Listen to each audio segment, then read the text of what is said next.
Hello, everybody. Welcome to the Monday Show. I am the DM.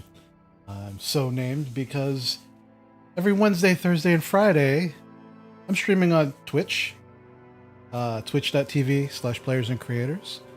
Two of those days, I am a dungeon master for D&D games. Fridays, I play Magic the Gathering. But tonight was not about any of those games. Tonight on the Monday Show is about Disco Elysium. I'm wearing my best disco shirt this evening. Can't see it. It's got pink donuts. Just why not? Excuse me. So that is what we're doing today. Disco Elysium. And spoilers, if you have not seen the first playthrough, I would recommend that you actually watch the first playthrough, or if you've never played the game before, because jumping into where we are currently, you will be completely lost. Believe me, I played the first part of this, and I'm still a little lost. But as a recap, the poor individual that we seem to be in this game, a very, very broken man with many things going on inside of his head, which at many points throughout the game we get to hear up front, loud and center. But the most disturbing thing of the whole playthrough is that this individual is a police officer. Police officer who drank himself into such a stupor. He has no idea that he was a cop. Starting to slowly piece these things together. He's missing his ID. He's missing his gun.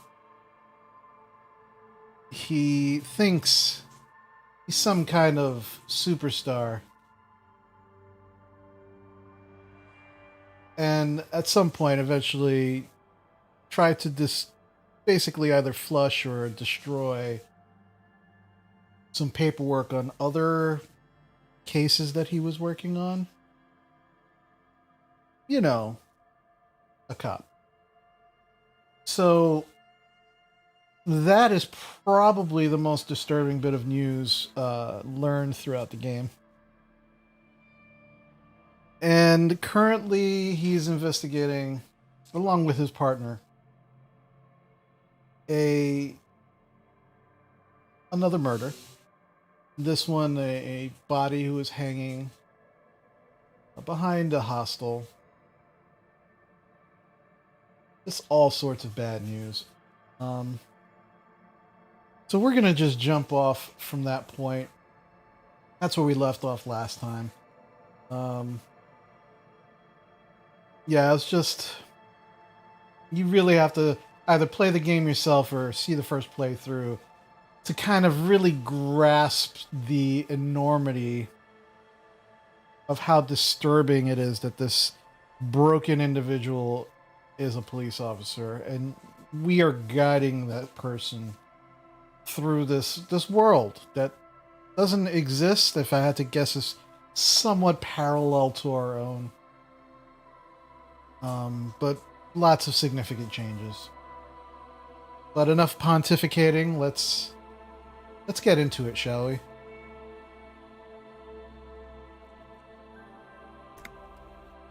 Let's continue from where we left off.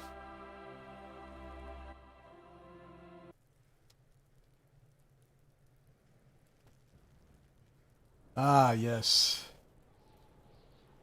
The little shit known as Kuno. This kid, man. This was another... This kid, I really hope at some point I get to punch this kid in the head. Because, man, oh man, is he a little piece of shit. So yeah, so where we are currently is the trash bin, essentially, where we found some of the notes The kid Kuno over here is clearly continuing to throw rocks at the corpse, the dead body, right over here. But where we had left off, we had found a back way to get into the docks, where we were going to try and get some assistance from the striking dock workers who most likely rung this guy up. So we're going to continue. Ah, yes, the big mitts that I'm wearing give me some kind of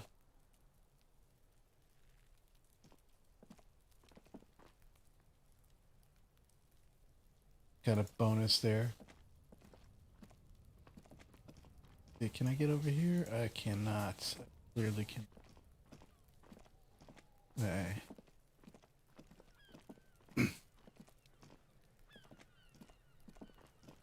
I am somewhat of a completionist, so I will try to look at every little thing I possibly can in the hopes that it will help. But I really don't want to see this body hanging here anymore. So I'm going to do my best to go into the docks and see if we can get some assistance from the dock workers. Never mind that we are taking an illegal way to get in there, or secret way. So let's do some climbing. Get to the docks. My partner has to be the most patient person in this world to put up with my bullshit.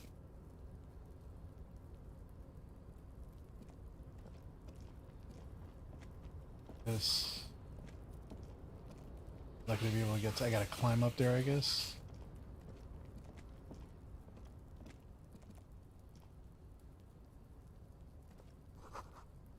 These barrels are half full of rainwater.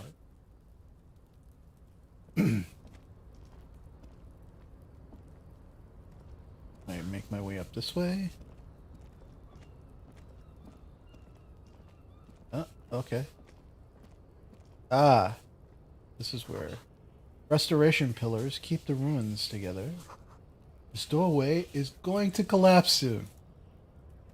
Great. Alright, so I definitely gotta make my way up this way. Oh, this... Nazafed. Health. Okay. Oh, before we continue, let's take a look at our quests, as it were. Read the watermarks. Oh, good God, I should have did that earlier. Get in front of Kanima's headlights to read the halogen watermarks in your ledger. This may yield some information about who you are. You know what? Yeah, so we're going to go back. What? Good thing we went to the notes, shall we? I want to know who the hell this guy is. Who we are.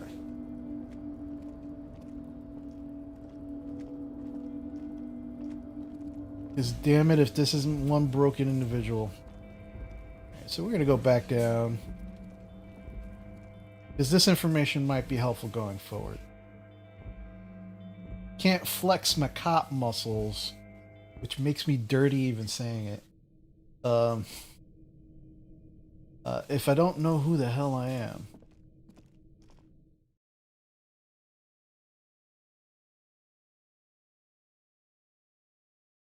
Really like this artwork here. It's, again, one of the things that drew me to this game, besides the incredible type of gameplay it is. Alright, fucked that asshole kid and his asshole friend. He inspected the body. Something new that we have not seen yet. There are bottles inside. You could pick them up if you had a bag. Means I probably need a bag.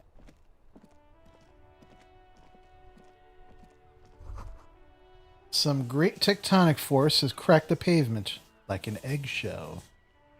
Ooh, I've got two things here.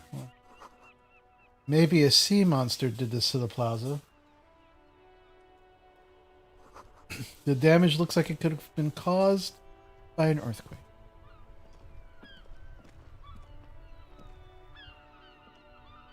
All right.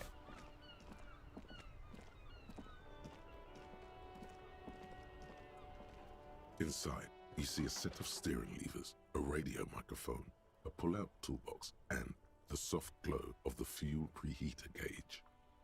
Kim, how do I turn on the headlights? All right. Ready? I turn, you press start. It's next to the preheater. He's downplaying his excitement. The lieutenant is more than happy to show off his precious carriage. I press engine start. The dashboard lights up with orange glow. The rounds per minute gauge jumps, and the engine of the Caprice Canada comes to life with a whiny growl. Turn on the headlights. The lights unfold with a little click, casting electrical light onto the ground before the vehicle. There you go. I'll turn them off from the remote once you're done.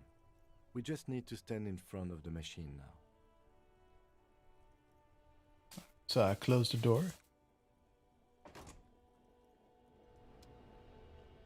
And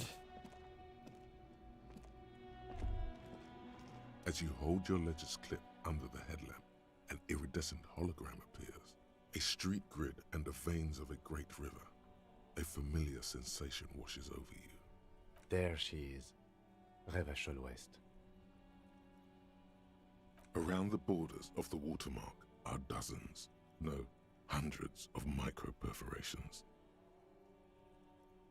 I'm going to look at the shimmering street grid.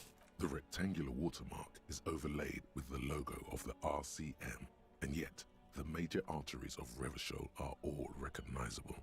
They shimmer in the Kanema's headlights. Where are we on this? Let me see.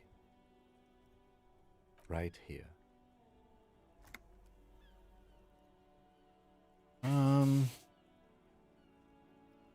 I'm sure I've seen worse. Oh yes. Coal City. Le Royaume.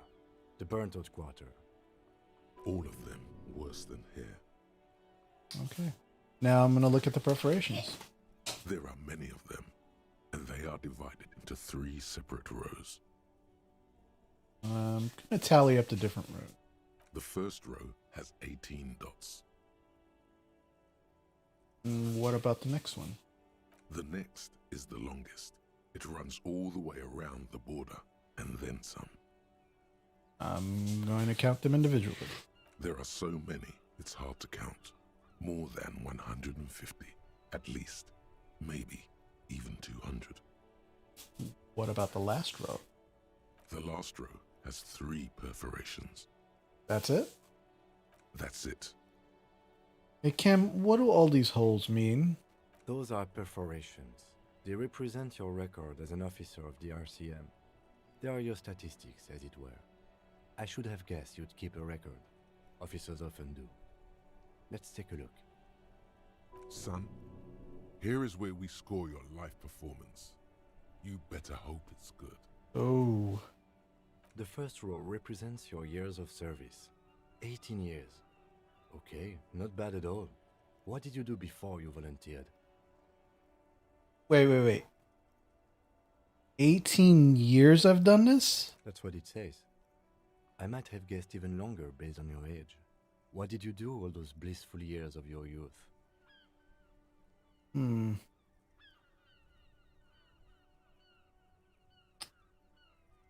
See. Got drunk like a megastar. I walked the land telling whores and liars of the end to come. There are 9,855 days remaining. Probably some boring office job, same as everyone else. I feel like I just went around apologizing all the time. Or do you really think I have any idea? Well, he thinks he's a superstar, so I think I got drunk like a megastar. Yes, that does seem quite likely. Your youth coincided with some heady days for Revachol. But let's move on, shall we? This next row, the one that wraps all the way around, is your number of closed cases. Closed is good. It means finished. You've got, let's see. Wow, more than 200. Is that a lot? It's quite a lot, even for someone who's been on the force for nearly 2 decades. Usually, clearing more than 10 cases a year puts you in the 90th percentile of all RCM officers.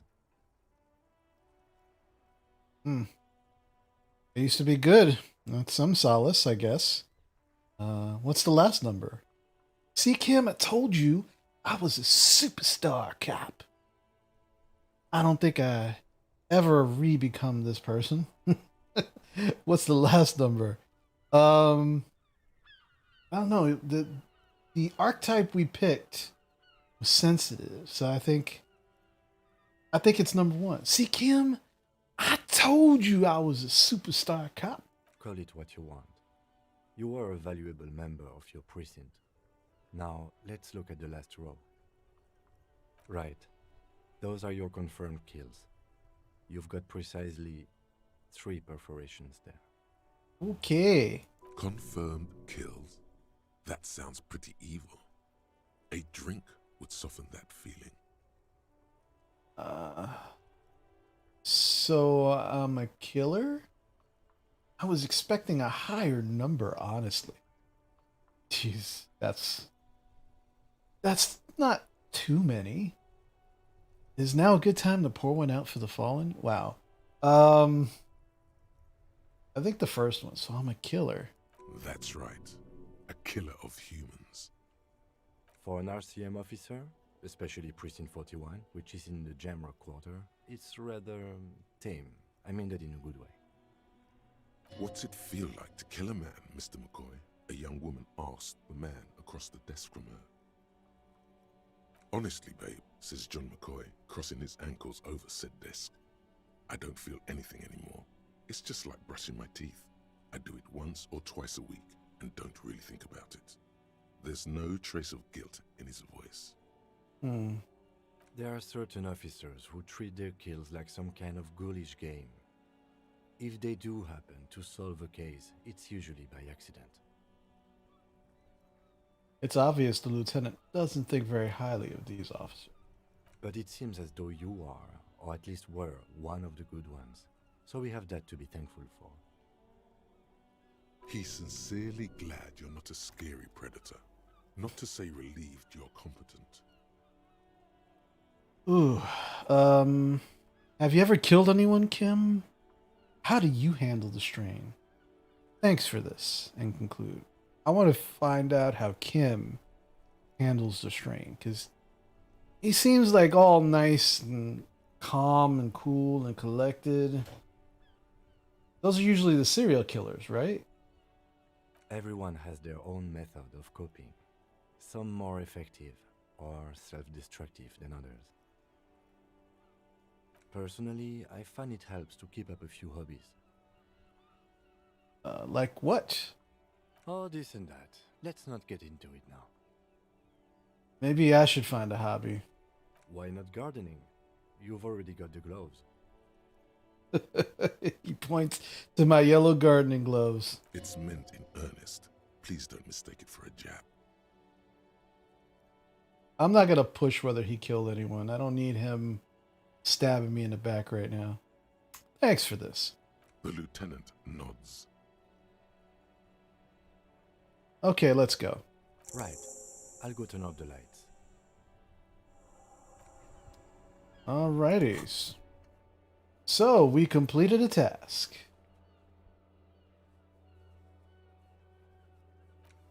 Alright.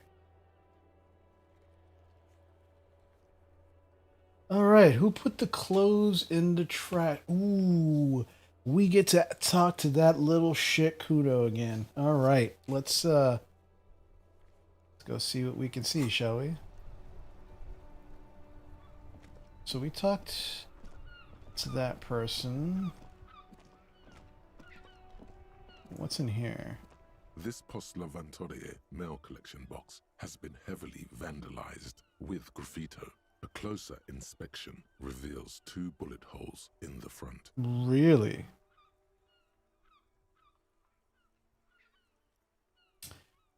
So my responses could be good mail delivery box and then pat it.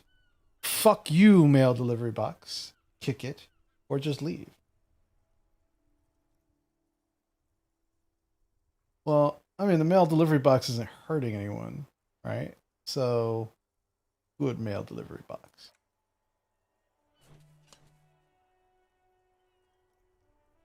The box seems happy. Eat shit pig, fucked by the coon, and sent G with a crown have been scribbled on it. Jenny is a whore, and best set mailbox also.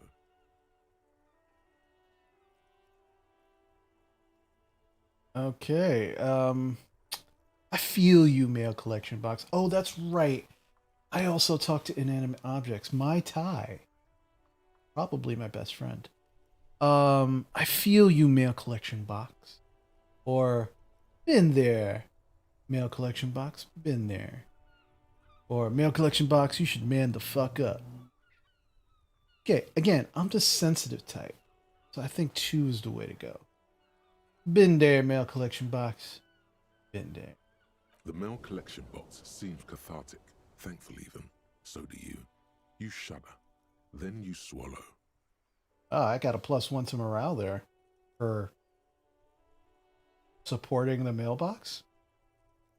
Wow, this guy's really screwed up in the head. I love it. And then suddenly, you see it. Over all the other graffitos, someone has, using the tip of a very sharp knife, cut the words, Revachol forever. Uh-huh. I'm gonna leave.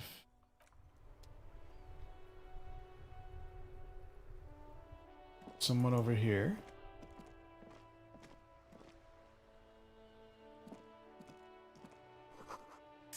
This book has a rose, a pistol, and a half-naked dame on its cover. On the cover stands a very muscular man, surrounded by flames.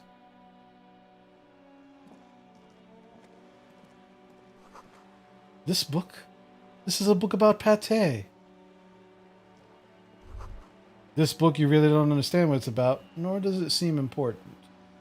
It takes willpower to even read the author's name. John Koss, from Iguania. A book about Boydero culture? Boydero, did I say that right? It promoted something.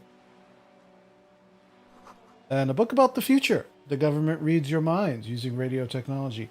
That shit is real. And you, young lady? Step right in. The store is open. A young girl with chubby red cheeks waves at you, smiling. Her nose is also red from the cold. Hello. Just come right at her. I am the law. Or, hi. Hello. Are you interested in a new and exciting book? What kind of a store is this anyway?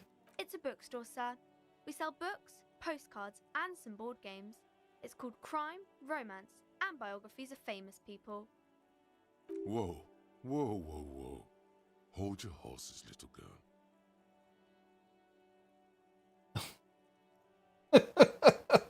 So my intelligence is so low. I don't know what any of those things are. Jesus Christ. What is a book? What is a postcard? What's a board game? Don't be ridiculous. I know all these things. You're fooling nobody. Oh, don't you sass me. Sir, are you okay? You've been standing here silently for a while now. Is it okay if I ask you some questions? Okay, sir. I'll try to answer any questions you have. I hope they're about books. What is your name? My name is Annette, sir. My mum, her name is Plaisance. She owns the store. She's inside minding the register or organising the stock. The girl gazes out the window, then suddenly jolts, her eyes wide as if recalling something. Feel free to step in and browse our wares. And you're standing out here in the cold because... I'm signalling that the store is open. Otherwise, people might not know. They'd miss out on the crime, romance, and biographies of famous people. A sudden gush of wind turns the pages of the books on the counters. She covers her face, smiling. But she's cold. You're cold. Can I help in some way? Kind of you to offer, sir. She doesn't know what else to say. What could you do to help her anyway?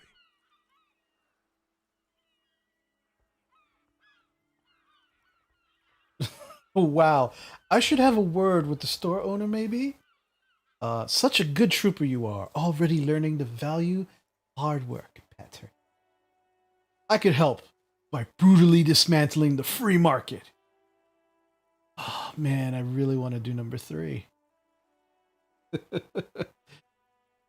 Dismantling the free market. I don't know. I think that's probably the way to go. Thank you, sir. I'm glad to help Mum out with the store.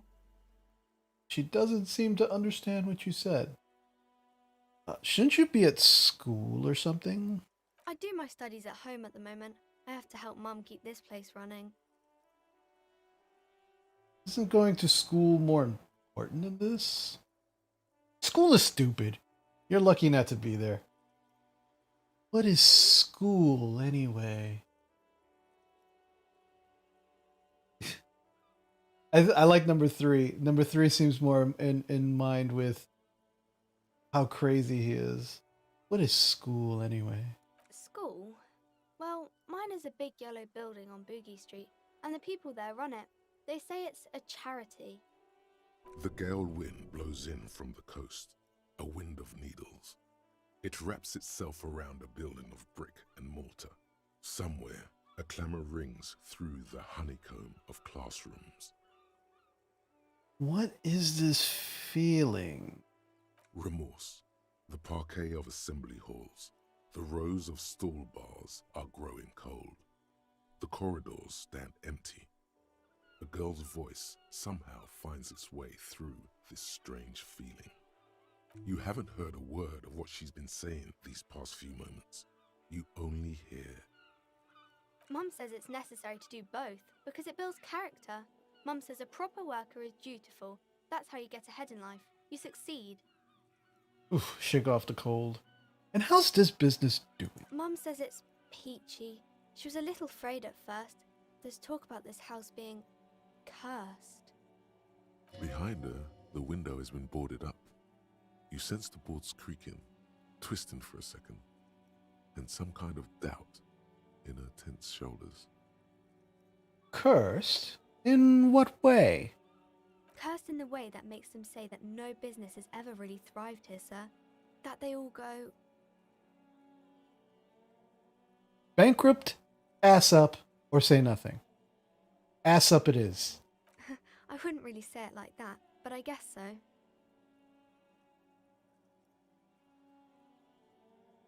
This sounds rather serious. I should probably look into this. Narrow my eyes and look through the creaking boards on the window. We can go into the bookstore and ask about the case, but I don't see much more to look into here. Yes. Please do also look at our wares inside. The postcards and board games are there, sir. What do you know about the other failed businesses? How does this curse manifest itself? Enough about the curse for now. No, I wanna go down this road here. I wanna think about the guy that's hanging in the back of that building. Yes. Let's try the first one. What do you know about the other failed business? Nothing really, sir. Mum doesn't allow me to sneak around in the back rooms or the cellar. I don't really know what's there. How does this curse manifest itself? It does not manifest itself in any way. It does not exist. I liked it better when we were talking about whether it's appropriate to stand out in the freezing weather. But Kim, The plasmic manifestations. No such thing. Anything else you wanted to talk about, sir? Enough about the curse for now. Maybe I can tell you about some of our books instead. What is this crime business? Crime fiction is about murders or burglaries or things like that, and the work of a policeman or a private detective who's trying to solve a crime and catch the criminals. Wait, not crime fiction. I need to know what crime is. Wow, I don't think he's that far gone. Why would anyone want to read about crime? And then the last one is, okay, I get it. Crime, murder gets the people going. Think the second one. He's a little naive. And we literally like killed half of our brain cells the night before. We don't know anything other than the things we're slowly piecing together. So I think, why would anyone want to read about crime? It's exciting to people, I guess. They get to imagine dangerous things, and it's kind of like a puzzle, where you can guess who the criminal is, or how the good guys are going to catch him. I'm a policeman myself, by the way. You don't look much like a policeman. Well, what does a cop look like then? Didn't mean to offend, sir. Sorry, sir. It's just that you don't look like Dick Mullen. She points to a book cover, in which you see a strapping Vespertine officer. He stands grimly over the body of a dead woman. I used to be exactly like that Mullen guy. Then I decided to live a little. You know, nobody actually looks like the guy in the picture. That's just a stupid fantasy of a man. Not your body that's important in police work anyway. It's your... Wow, look at that guy. I'll never be as good as Mullen. Or, I actually had other questions. I think, let's see, it's either the first or the second. Let's go... Yeah, I think number one. I used to be exactly like that Mullen guy. Then I decided to live a little.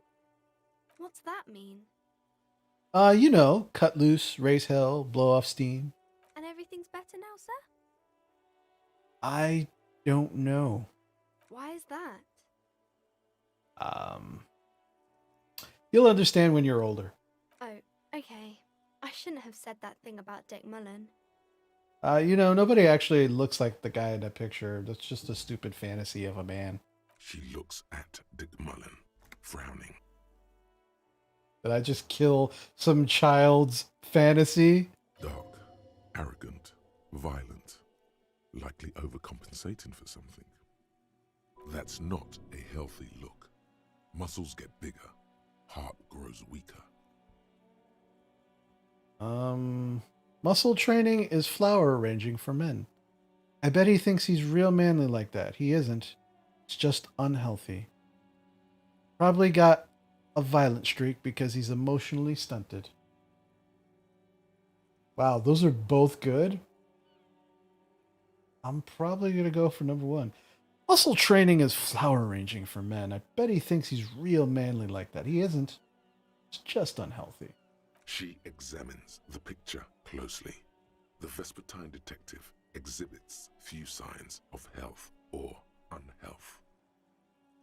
Well, vitality is no way to cop, little girl. I could take him down easy. Sure you could, sir. He's just a fictional character. He's no match for your strength. Maybe you can show me some real police work, sir. Like in the books. The cover image of Dick Mullen seems to stare at you with harsh disapproval. Fuck you, Dick Mullen. I mean, your name is Dick anyway. Let's see. Composure. Okay, I'm going to deduce something. I have an even 58% chance that this roll will go well. The girl keeps her hands success. folded, hidden. Why is that? Hey, why do you keep your hands folded? What do you mean, sir? She looks wary. She knows where this is going. You don't need to be worried. I'm here to help. She looks around anxiously. Her hands remain folded in front of her. She doesn't want to show them. The lieutenant stands by, looking at the two of you with little interest. A facade of true professionalism. He is far more intrigued by the situation than his poise reveals. It's okay. She brings out her reddened hands, her nails frayed, nearly chewed down to the flesh. You bite your nails. And you knew this from me keeping my hands folded? Yes. Well, that proves nothing. Anyone could do an easy deduction like that. Her eyes flash with defiance. He's not impressed. She actually is impressed.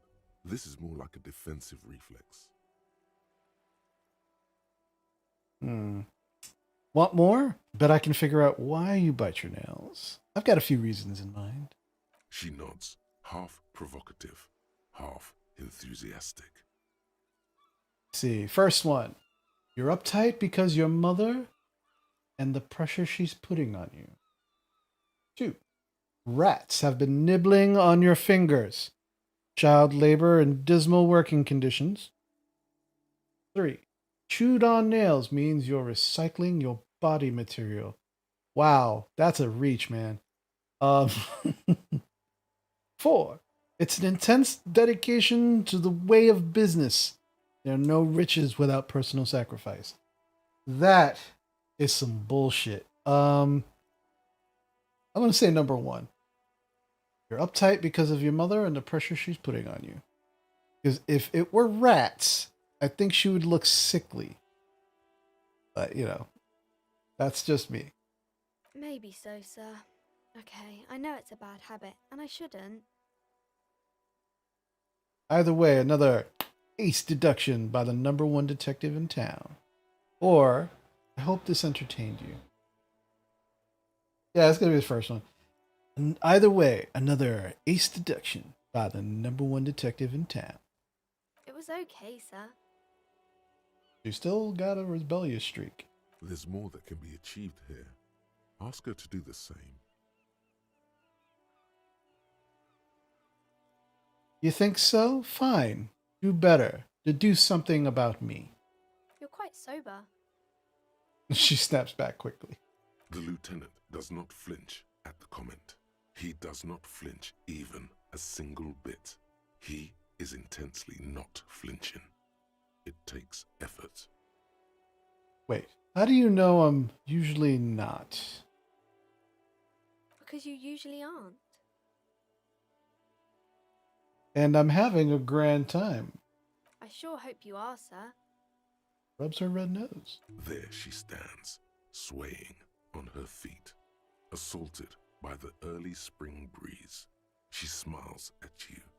The whole situation suddenly feels familiar, somehow. Ooh, I've got another roll here. Ooh, I have a very high probability of getting this. What are you missing here? Why does this feel familiar? Let's hope I get this roll. Because you know each other. She's been talking to you so openly because you've talked before. Hang on. So, you know me? We've met before? Yes, I stand in this spot all the time. She sways back and forth on her feet. You've been running around all week without your shirt on, sir. Telling people about being a star or something. I don't really understand who those stars are. Did I ever talk to you? Of course, you've stopped by a few times. You certainly look better than the last time I saw you. I doubt that. What do you mean better? I look like shit. Thanks, I'm trying. I'm gonna say I doubt that. No, you don't have party eyes anymore. Party eyes. Yes, of course. That makes sense. I'm not surprised children have seen you running around with party eyes on, he thinks. Not at all. Party eyes? You know, like a cat in the dark, all big and wide-eyed. It certainly looks odd on a man. The swiveling eyes of a loony drug addict. That is what she meant. You were probably gurning too. Wow. Fuck yeah. You should get some party eyes right now. Snap those sequins on you, boy. Does that mean I've been partaking in narcotics? The girl doesn't know what she's talking about. Forget about this. No. I want to know. Oh, baby, that's not what you have to worry about. Worry about the important thing. So, why didn't you tell me you knew me to begin with? I didn't know I had to do that. Thanks. I've learned something about myself today. I'm glad I could help you, sir.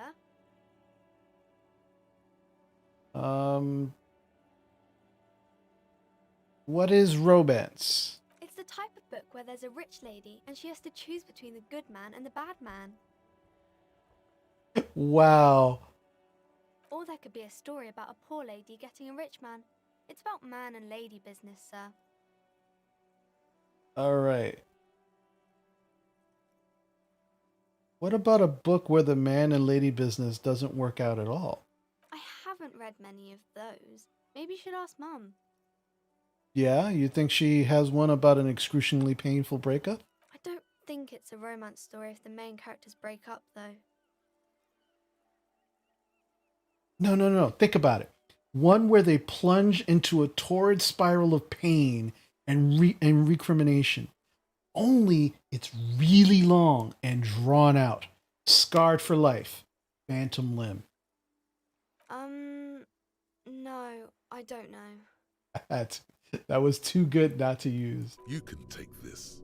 Blossom like a pain flower. Yeah. And it drags on for years and years with no resolution in sight. The girl is at a loss for words. Each of you filling with resentment and bitterness for having ruined each other's lives. She shifts and sways on her feet, looking confused and uncomfortable. Stop. There's no need for this. It's in your power to change the subject. Each of you tearing at the other's innards, leaving a gaping emptiness of vacuum heart that still hurts ceaselessly. Or, on second thought, this seems like an inappropriate topic to discuss with children. I think we'll go with the second. On second thought, this seems like an inappropriate topic to discuss with children.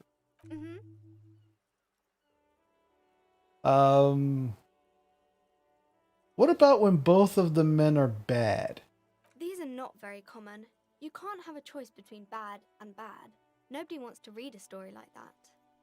What if it's written really well? Well, maybe then it's fine. Maybe if the lady then decides not to pick either because she doesn't need a bad man. Yes, that would be interesting. What about when everyone is poor? That's really not a proper romance story. That's more like everyday life. Sometimes you have to write about real life things. Not in romance books, sir. These are about nice and pretty people, and everyone is happy in the end. What about a poor man getting a rich lady? It happens, but usually the guy gets rich in the process, or should actually be rich himself, but has lost his family property unjustly, like during the revolution or something. I see. Those are unhappy books, for most of the pages. People sad about what they have lost, but then it all turns out just fine in the end. That's enough romance for me. I have other questions. Maybe some about other books? Who are these famous people? Oh, kings and queens and generals of old, or artists and writers, or musicians, those kinds of people. There's usually something extraordinary about them. I think that's why people read them, to find the secrets of their fame. Ooh, can I become famous by reading one of those books? I don't know about that, but I imagine life is great when you're famous. Fame sounds delicious. Maybe someone will write a book about me one day. Why would they do that, sir? Because I'll be a superstar cop. In the papers and everything. That'll show them. That's so cool. Maybe they'll make you a book cover picture and everything. Standing over a dead body, holding a gun. Okay, bye. See you around, Annette.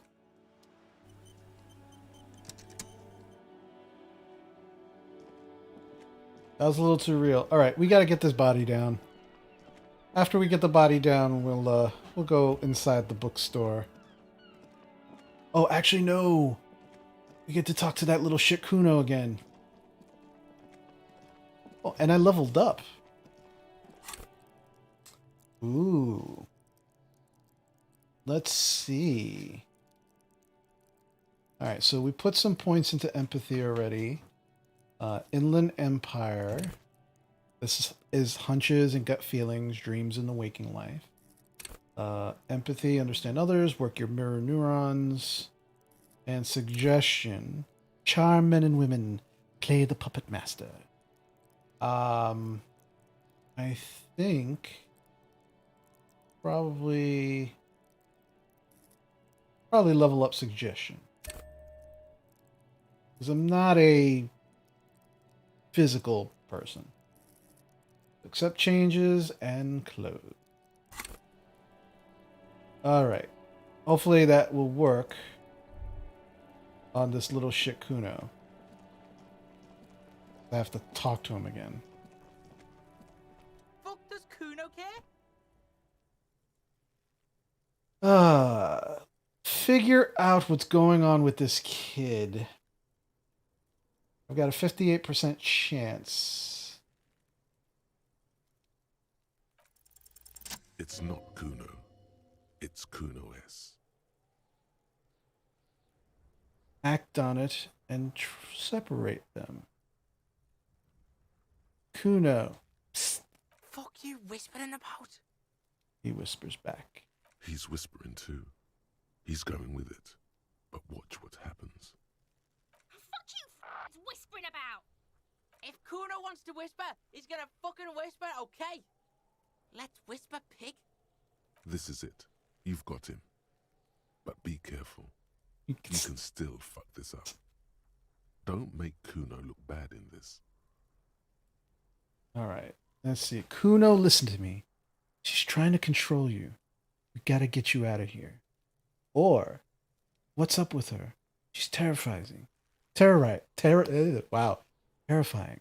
Crazy scary. Or, whew, am I glad she's out of your hair? She's fucked up. Think the first one. It's okay. The pig's trying to pit us against each other. Not gonna let him do that. Idiot. You bungled it up.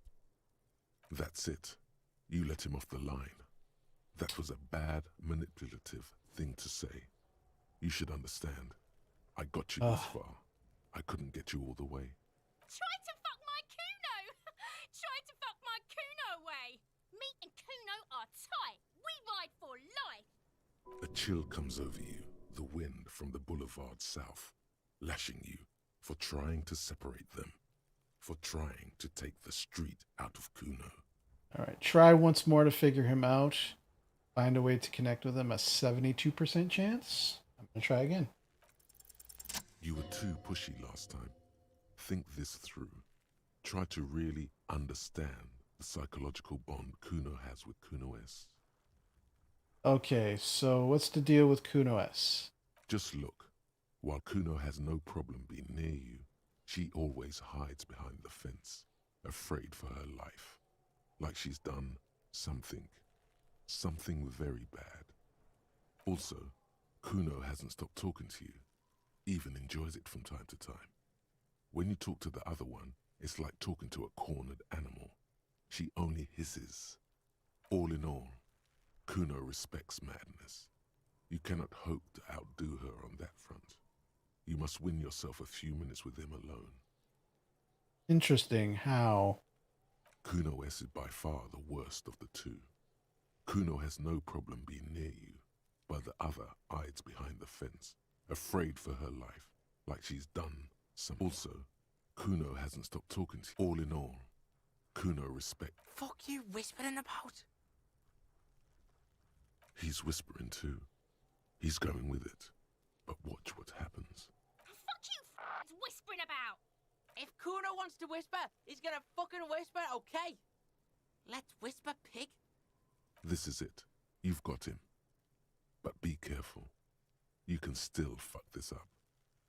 Don't make Kuno look bad in this. All right. What's up with her? She's terrifying. Why did I say it? Terrifying. Crazy, scary. Or, whew, am I glad she's out of our hair? She's fucked up. Crazy?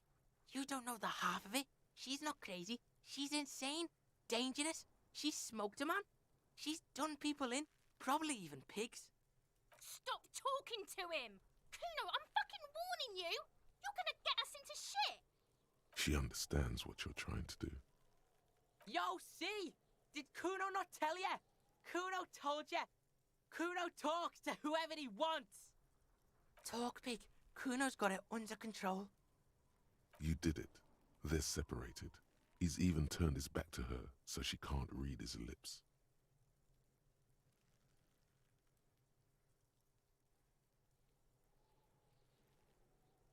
Kuno means she killed someone. That's right. She's a killer. Like, actually a killer. Really? Isn't she too small to overpower someone? You serious about this killing business? What if she has Kuno? That would explain things. I'm gonna go with really? Isn't she too small to no? You serious about this killing business? Killing is serious shit. Kuno's always serious about the 488. She's probably killed a pig too. I mean, I'm pretty sure she has. Okay. How many cops has she killed then? Forget Kuno said that. Kuno was just shitting. Kuno was just running his mouth. Kuno's stupid like that. He feels eyes in the back of his head and stops. The creature peers at you both from over the fence. There is something searching in her eyes. Fear. You said she's insane? Yeah, she's psycho. None of that kiddie psycho. Cat burning shit. She does the real deal. What's the real deal? Snuff radio shit. Believe me, pig, you don't want to know. What's that language she uses? Fuck knows. She says it's the song of her people or some shit. What people?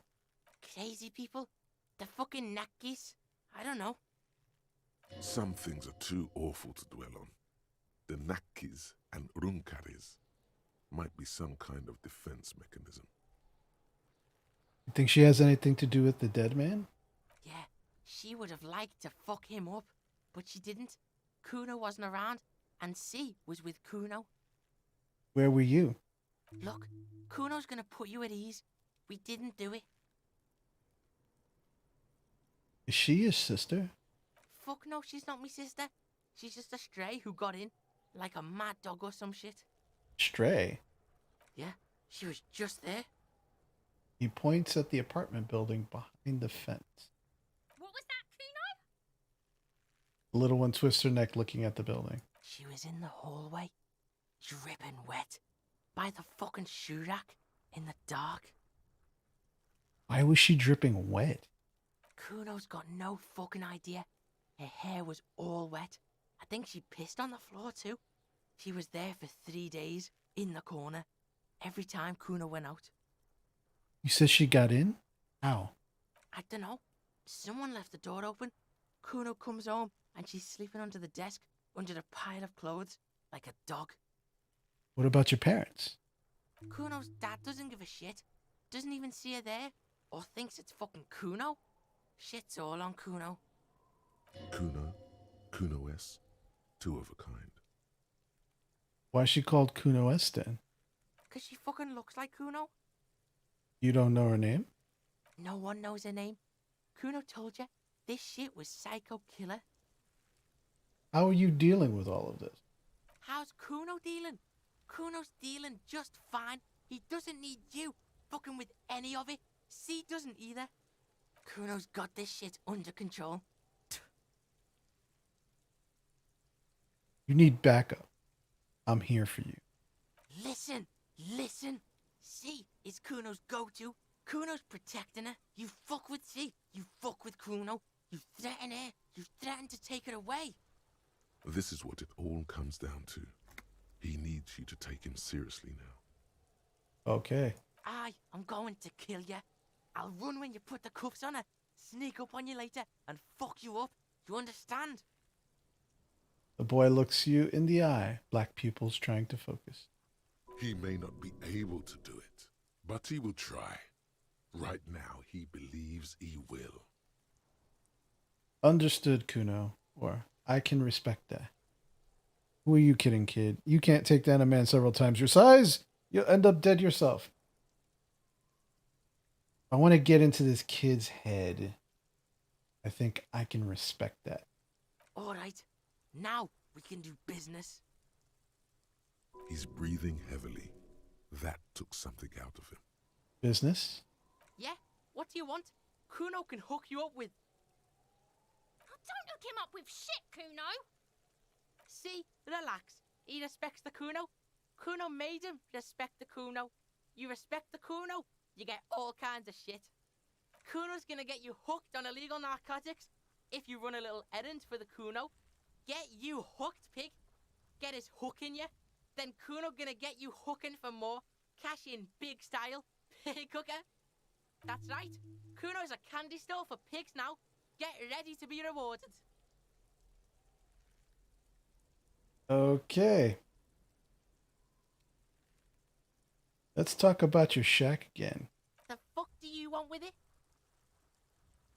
Heard Good call, enough. Pigmeister. Don't come and talk to Kuno about his kingdom.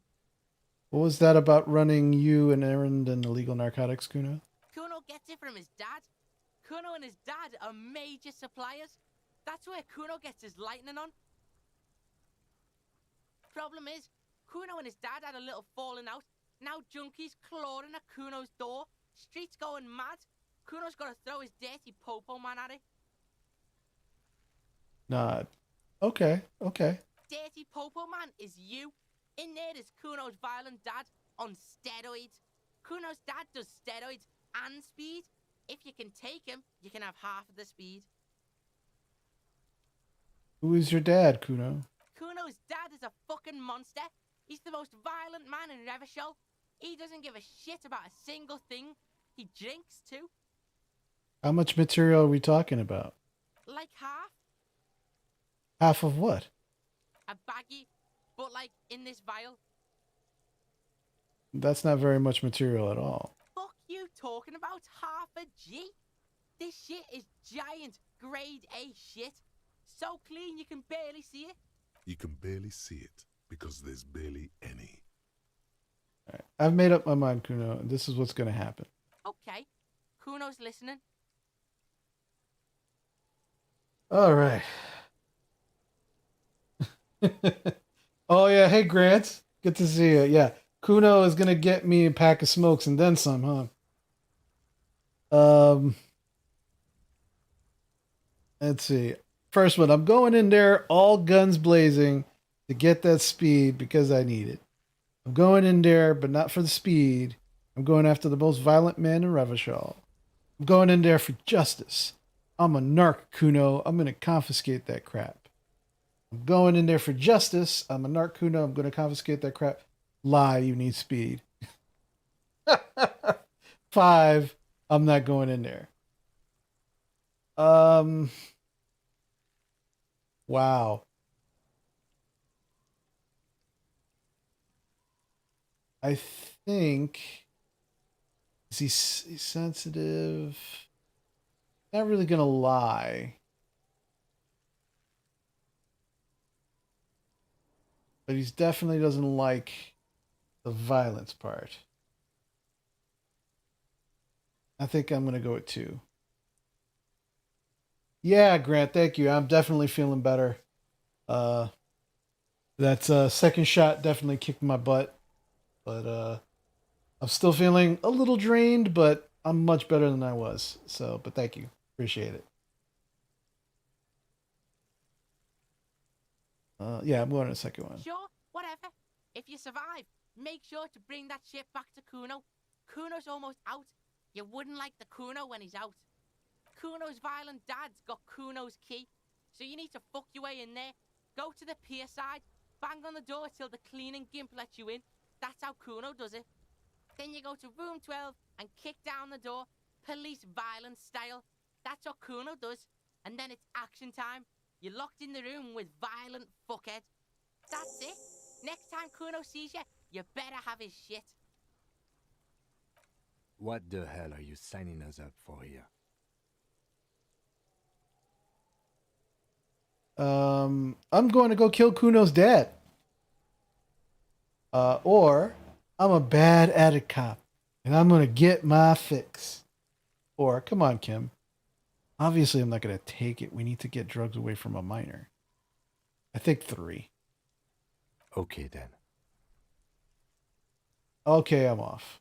Kuno doesn't fucking care. All right. Split a kilo with Kuno. Get speed from Kuno's apartment and take down Kuno's dad. Optional. But we'll see. We'll see. All right. Let us. Okay, now we will go get help from the docks.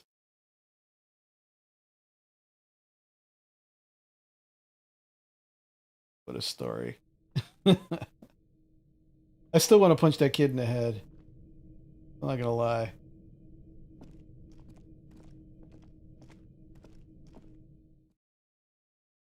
Low on morale.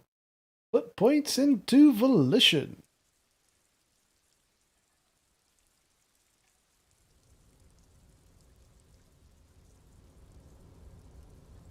Alrighty. So we go that way.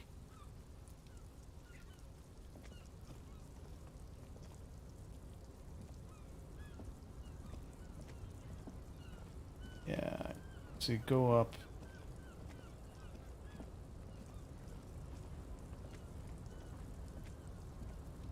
We're trying to get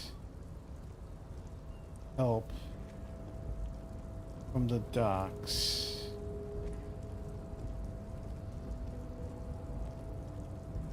Oh, what's this? What's this? What's this? Money!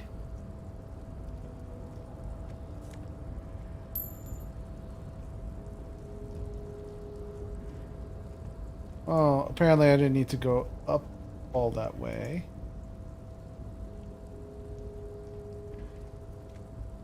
But at least I got some money.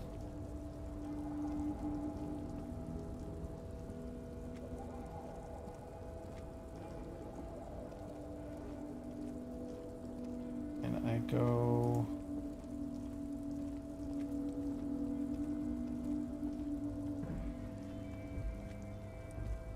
Oh, that's gonna take me back up. Kim, you're in my way! Come on, Kim!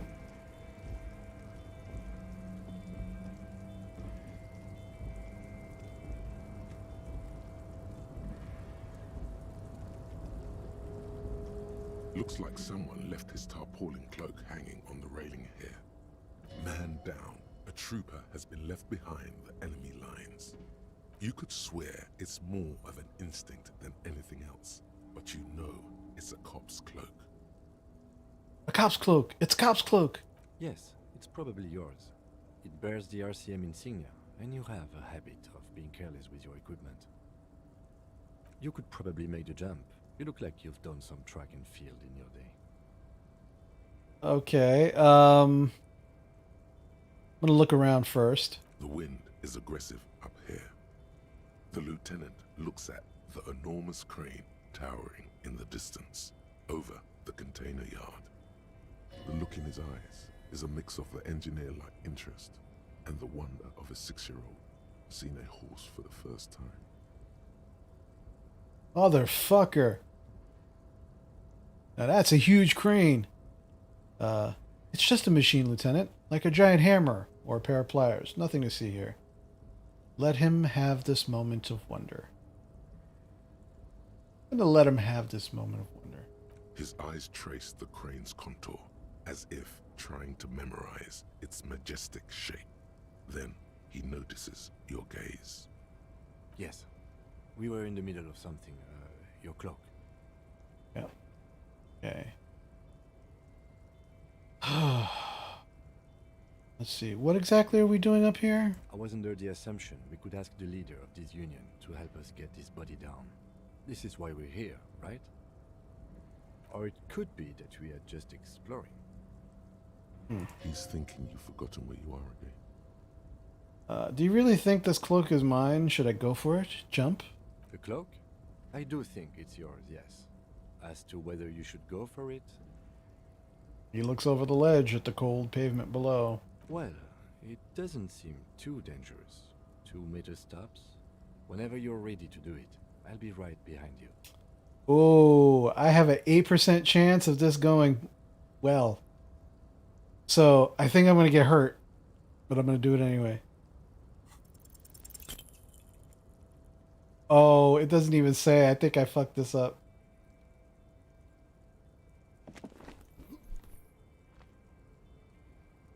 Nope, no. That's still too high. What were you thinking? You're not a gymnast. You're a boxer. And you've climbed way too high up here. Right, I can't do this now. I'll make the jump next time. Sure. Just be careful, okay? Looks like you almost strained a muscle there. Ooh, I did take 1 damage. Okay. Lonesome. Long way home. Oh. Here we go. Home awaits. Walk past Station 41 and through the market. Past the Boogie Street spearhead to the other side of the lake. The frozen eye at the center of the district. Then past the video rental store on the corner. There, at the end of a street lined with pine trees, a small house no larger than a matchbox. 11 Voyager Road. You no longer live there. Those times are gone. And so are those people. Why did you come here? Why are you still here? And where's the dealer? You have to get back to work. That's all you have now. Okay, so that was a thought complete that I started a previous game. The learning cap for perception has been raised to 5. That's good. And speed gives me 1 psi. So if I take speed, it's going to increase something. I'm sure it's going to hurt something else. Okay. So that thought is complete. Do I have any other thoughts? Some kind of superstar. It's going to take an hour and 10 minutes to complete that thought. The only other thought I have. So, yeah. Let's continue that. Let's start that thought process. It unfortunately gives me -2 logic while I'm thinking it. But I'm not that smart to begin with anyway. And I do think I'm some sort of superstar. Alright, so if I'm not going to jump, how the hell do I get down here? Is there a ladder?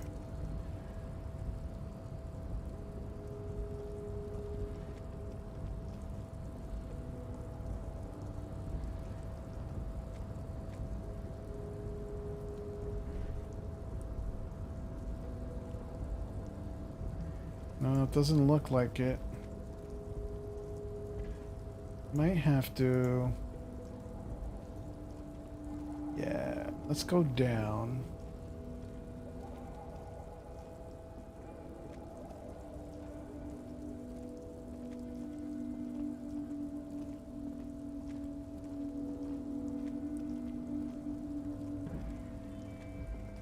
Yeah, I can't...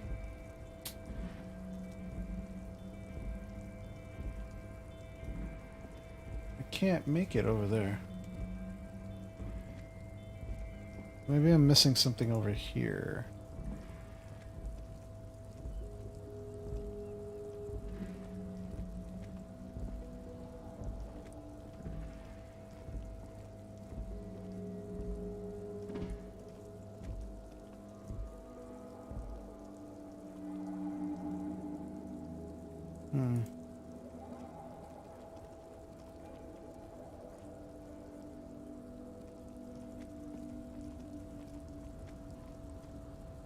Ooh, wait, can I walk across that? No, I can't. Well, if I'm not jumping...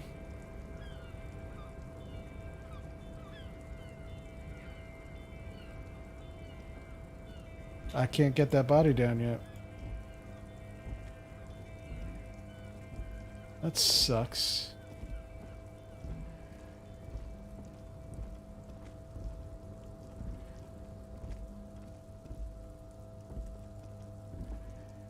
I gotta figure out a way to get in there.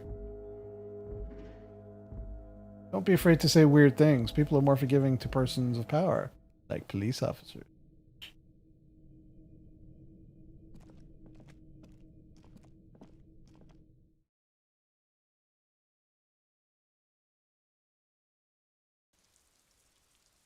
Alrighty.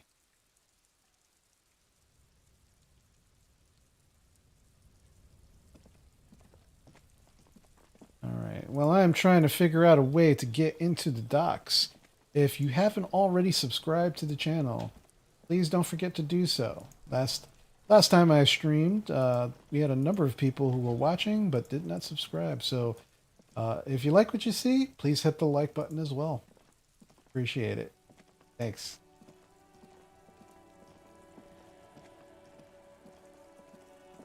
All right. Let's An see. old call box with a matrix of push buttons lists all the companies in the East Delta Commerce Center.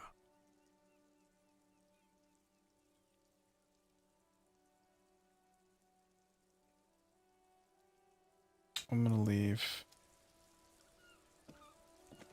Without a reason to go in there. I'm not gonna go in there yet.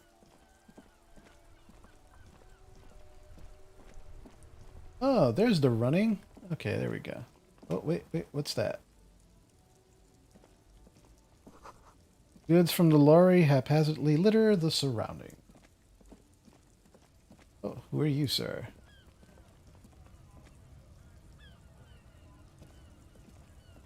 Welcome to Rivachol. It is just racist lorry driver. Like, you don't even have to guess, apparently. He's just a racist lorry driver. Why are you addressing my partner like that?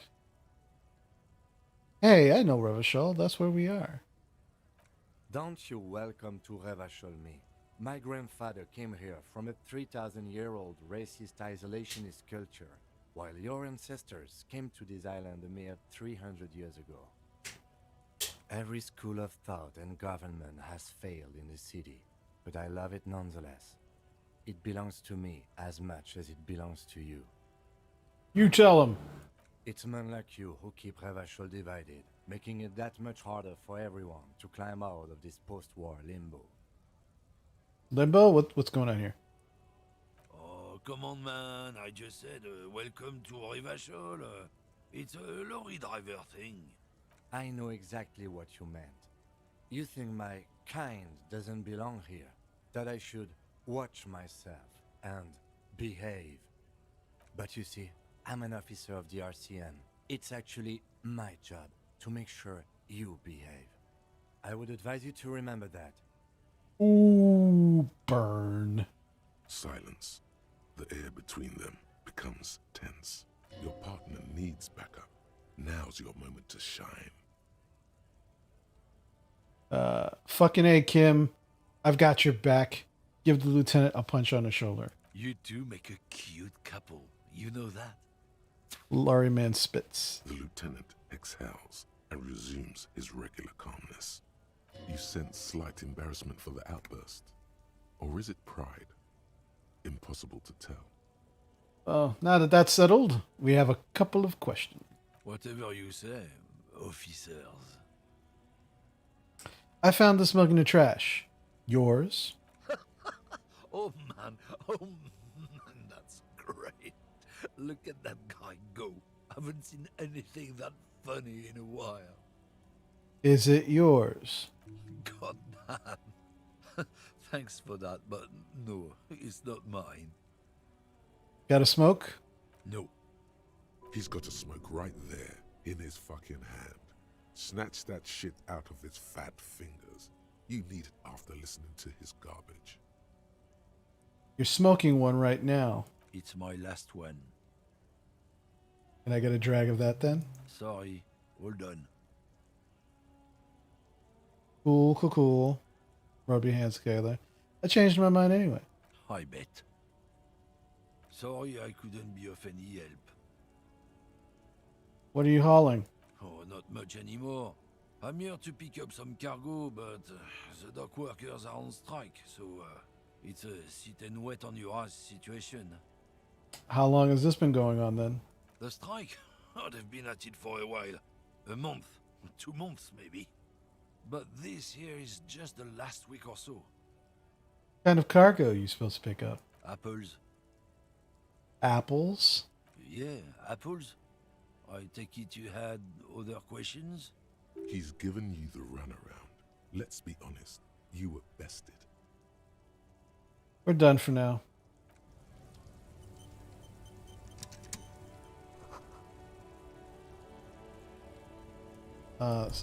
Jump Jams, a popular music mag. A glossy magazine, most able-bodied men. This issue hosts a top 10 list. Oh no, they're much hunkier than you. You shouldn't feel threatened by handsome men. Don't be silly.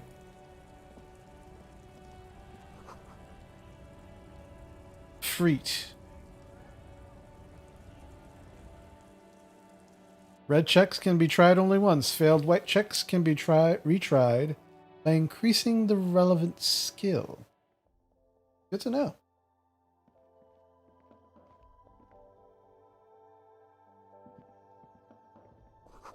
Yellow roses, dozens of them. Tulips, too. A melancholy pop song plays on the radio. Welcome to Frit. Feel free to look around or something. Everything is out on the shelves. What's that magazine she's reading? What magazine are you reading? You mean this? She looks at the cover, boasting a colorful photo of two girls kissing. This is Pop Stars. It's got, like, famous people in it. It's not for sale. Looks like it also has something called Police de la Mode, featured on page 34. This speaks to you.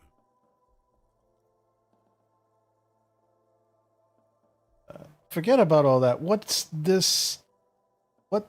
What this is fashion police feature? Point at the cover. It's where they rate different outfits famous people wear. It's kind of funny. They're kind of mean. It's about who's the most stylish. I bet your hat would take the prize. No. I don't like it. I hate it. We are not the fashion police. We're the real police. Before we go on, what is this Freet? I don't know. Frit? And what is Frit? A 7 to 11 grocery store. Why is it written with 3 T's? I think they think that the extra T makes it funkier. It doesn't.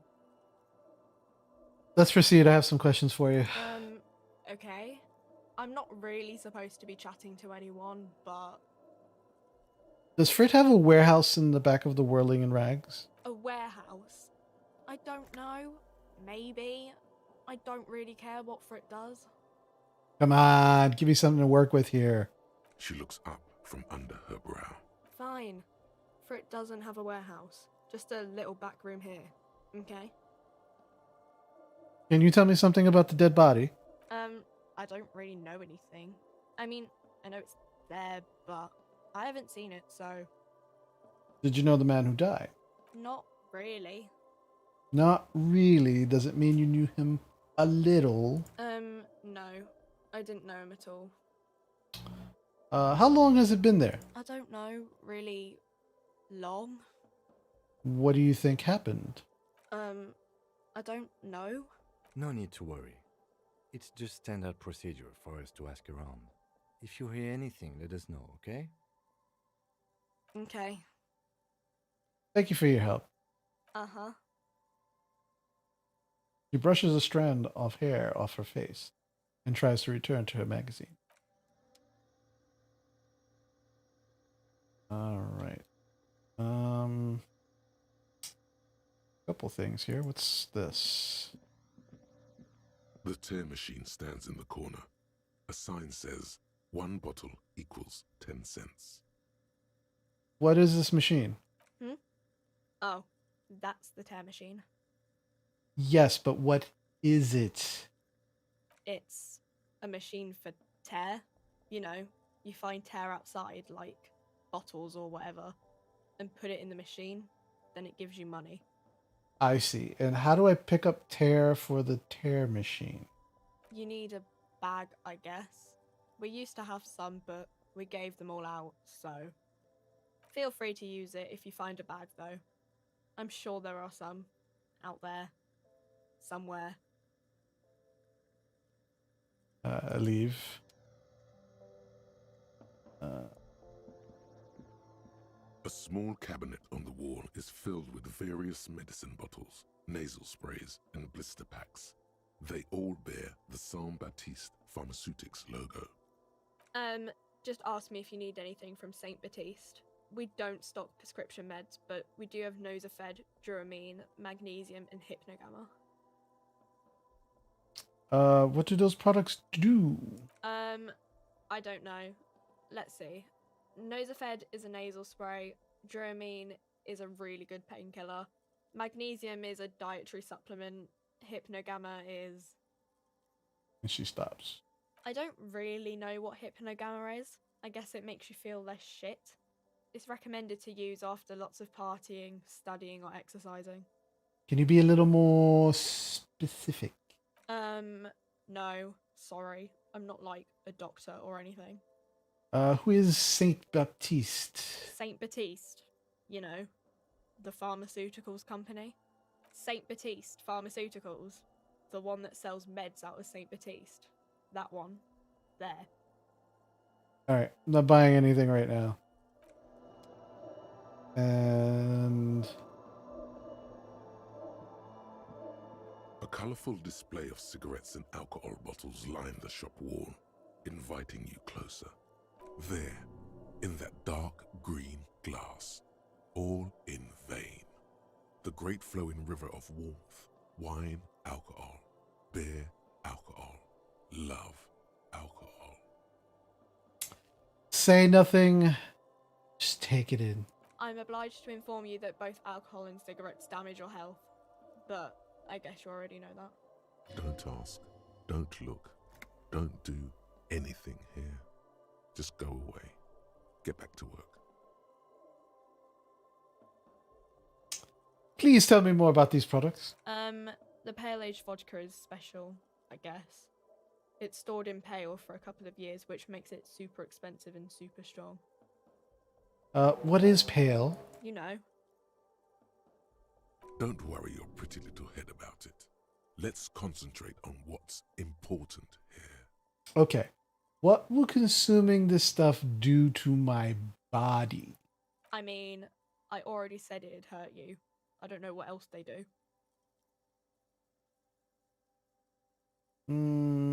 Ooh. It's part of my quest to actually smoke some cigarettes. Fuck it. Give me Astra cigarettes. Here you go, mister.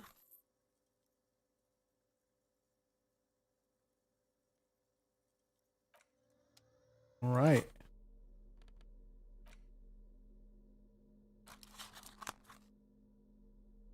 All right, cigarettes. -1 health, but +1 intellect.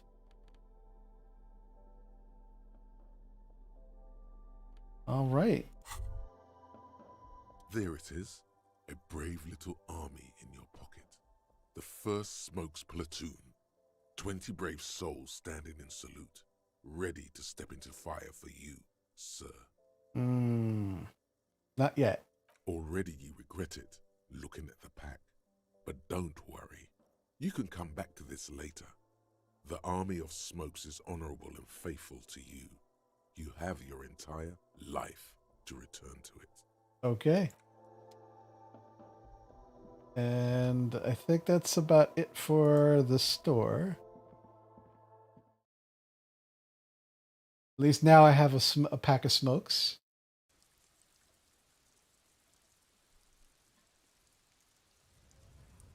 You can sleep after 2100. Sleeping heals. Okay.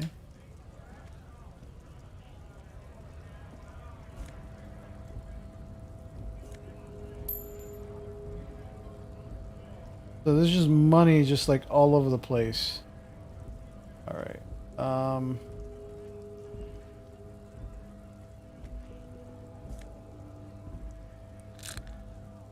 People just throwing away medicine and shit? Okay.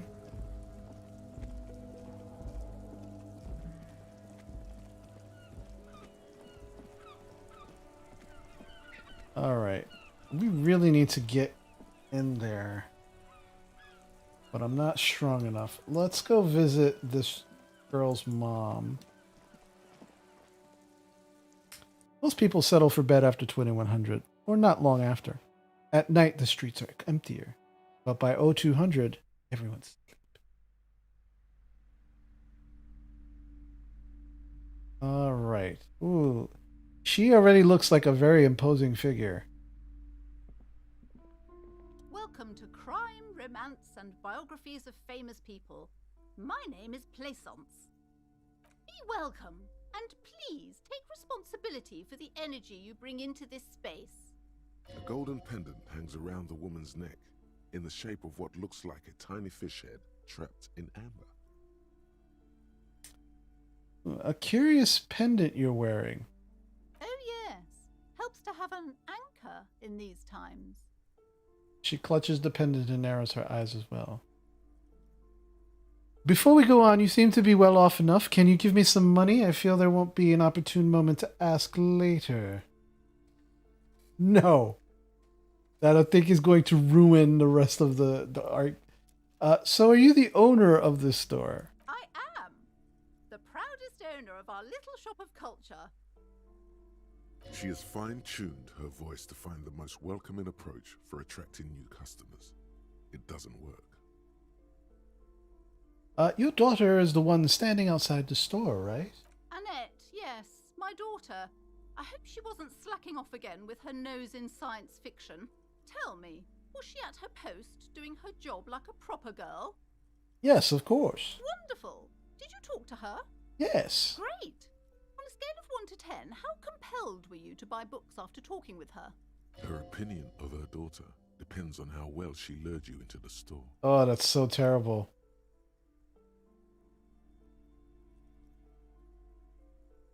I'm not going to grade a human being. I don't do that. Come now, it's not personal.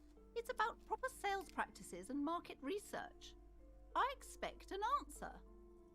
10. She's certainly very polite and helpful. My precious, her dedication brings joy to my heart. If you have children, I hope they turn out as great as my Annette. I'm here to dismantle the free market and abolish child labor. God, I want to say that. All this pressure has made her really anxious. You know she's been chewing her nails. God, I've told her not to do that. It's such a disgusting habit. She'll get over it. Anxiety is a part of life. A part of hers, too, clearly. I don't think she can do anything about it. She can if she has enough willpower. This is what's called growing pains. Life isn't easy. Life doesn't give breaks. Come on, ma'am. It's obvious she can't do anything about it. You are placing an unnecessary burden on a young child.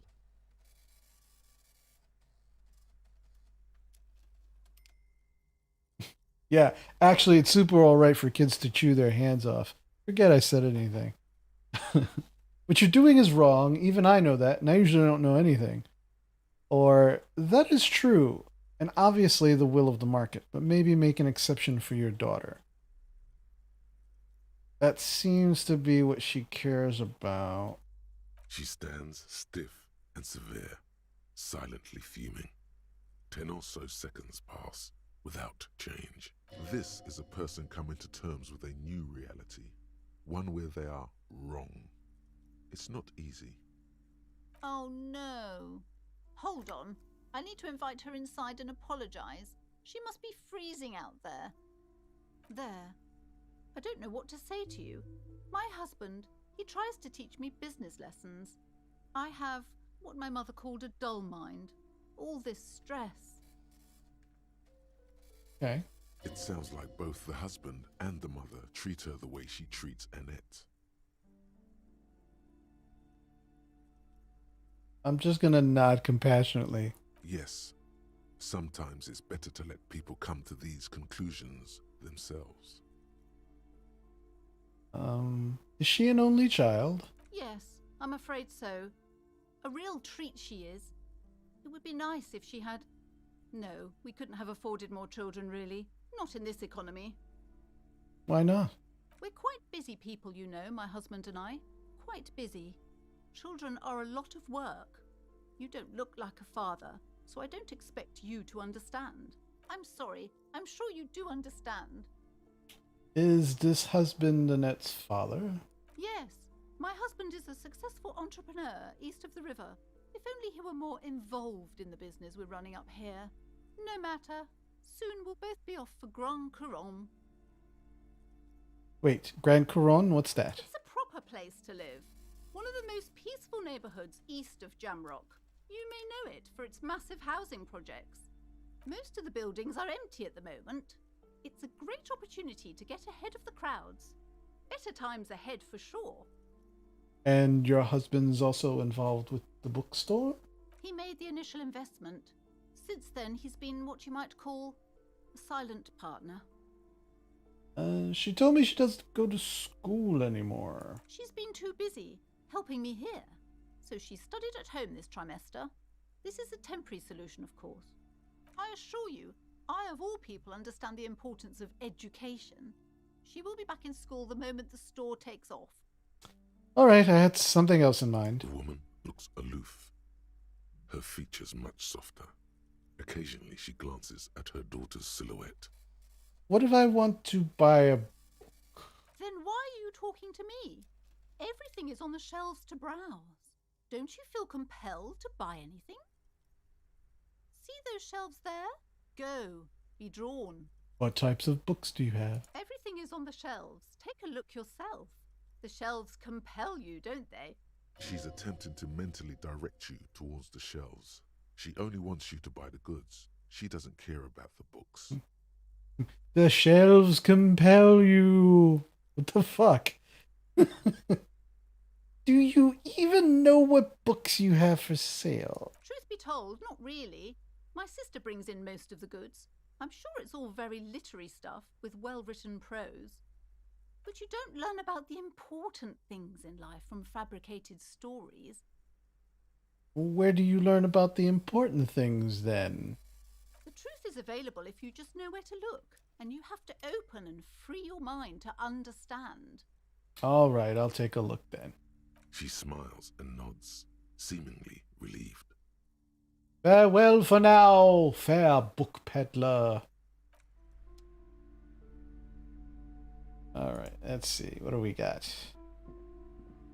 A small mountain of colorful board game boxes.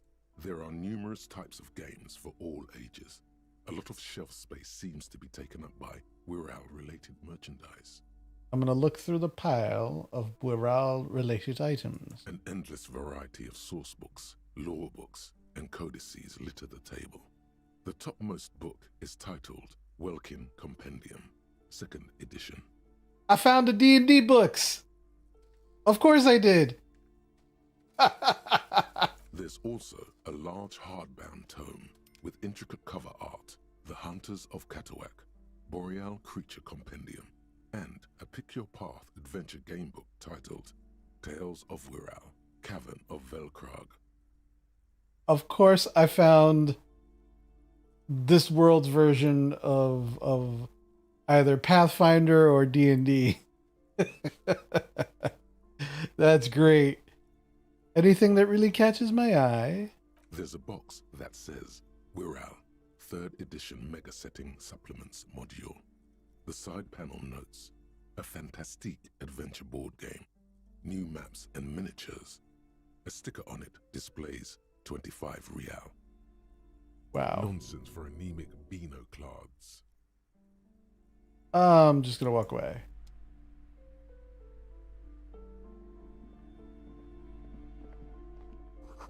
Old sports magazines tucked away in a dark corner.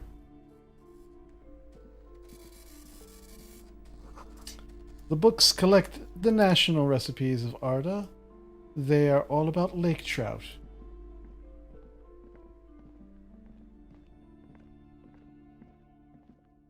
You see a set of tattered curtains blocking the way to another room. A strange cage-like trinket dangles from the curtains. Excuse me, officer. The back room is strictly for employees only.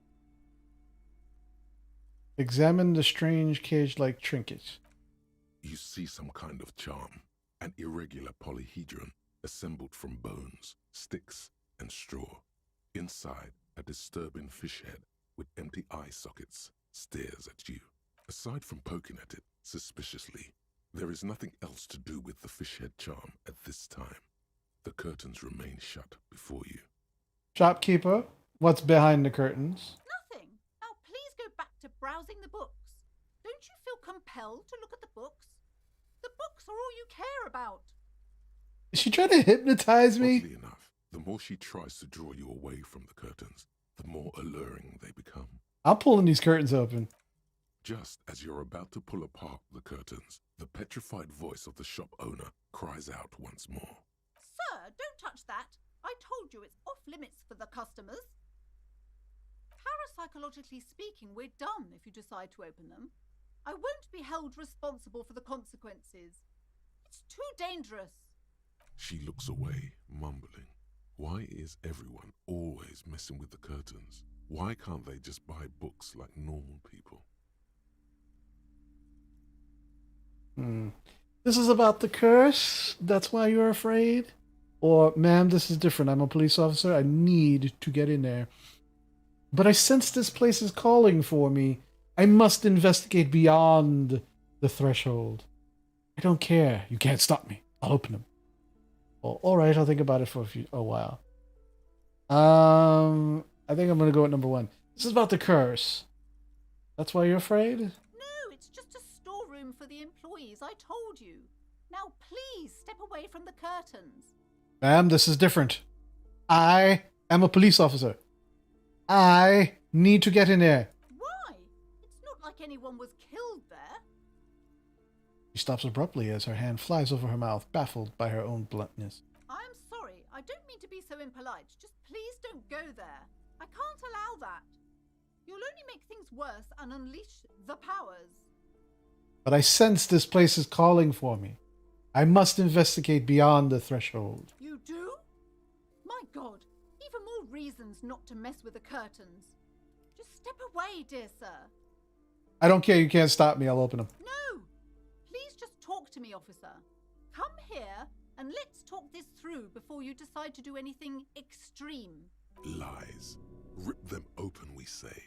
There is something mysterious about the curtains. Be careful. The curtains, tattered with age and covered in dust, hang before you, as if taunting you. I'm going to ignore the curtains for now.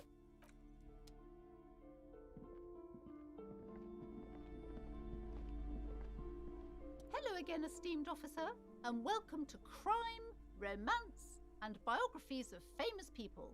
Why are you so uptight about those curtains? I just want to know what's on the other side. I already told you, it's just a storage room for employees. I don't understand why it's so important. Just let it go, officer. Go buy some goddamn books. You're supposed to be drawn to the books. If it's just a storage room, then why do you have that strange trinket on the curtains? It's just for decoration. Okay, fine. It's just because this place is cursed, just like everyone said. They don't call it the doomed commercial area for nothing. Are you happy now, officer? Happy that you've ruined everything? She closes her eyes and starts mumbling something to her pendant. Take it easy. You've broken her resistance. Pushing her further will gain nothing.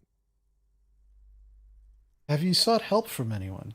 Yes, contacted numerous parapsychologists and even a pair of Simonese mediators. They provided me with the wards. The wards help to keep the doom at bay and protect us against the darkness that lies further in the building, even though now I fear it's not enough. Is your pendant part of the wards as well? Oh, this? No, it's a special Himian amulet, blessed by desert pygmy shamans, with a spell of compulsion. It's to compel people to buy books. It's not working. There are numerous spells cast throughout the store.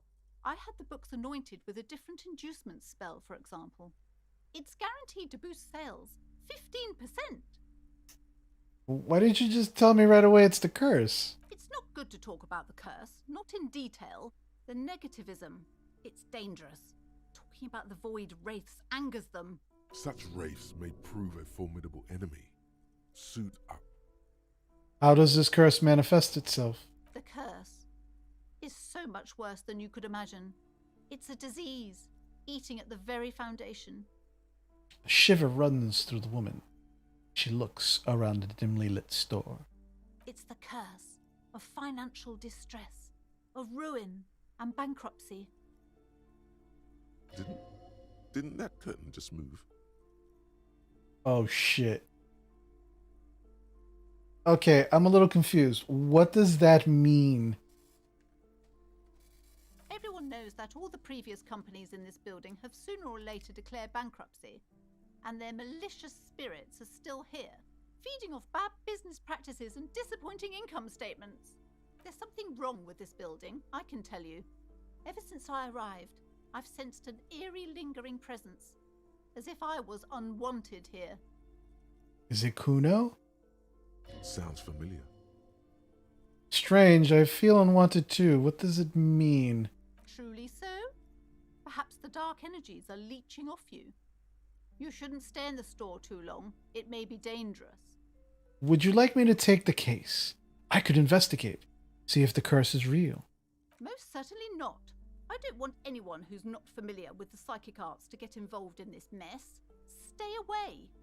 Leave the spirits be, so they can return to their slumber. Psychic arts? Sounds right down our alley. Ooh. Convince her to let you investigate the doomed commercial area. 72% chance to succeed on this. Time to fire up the I failed. machine. Holy shit.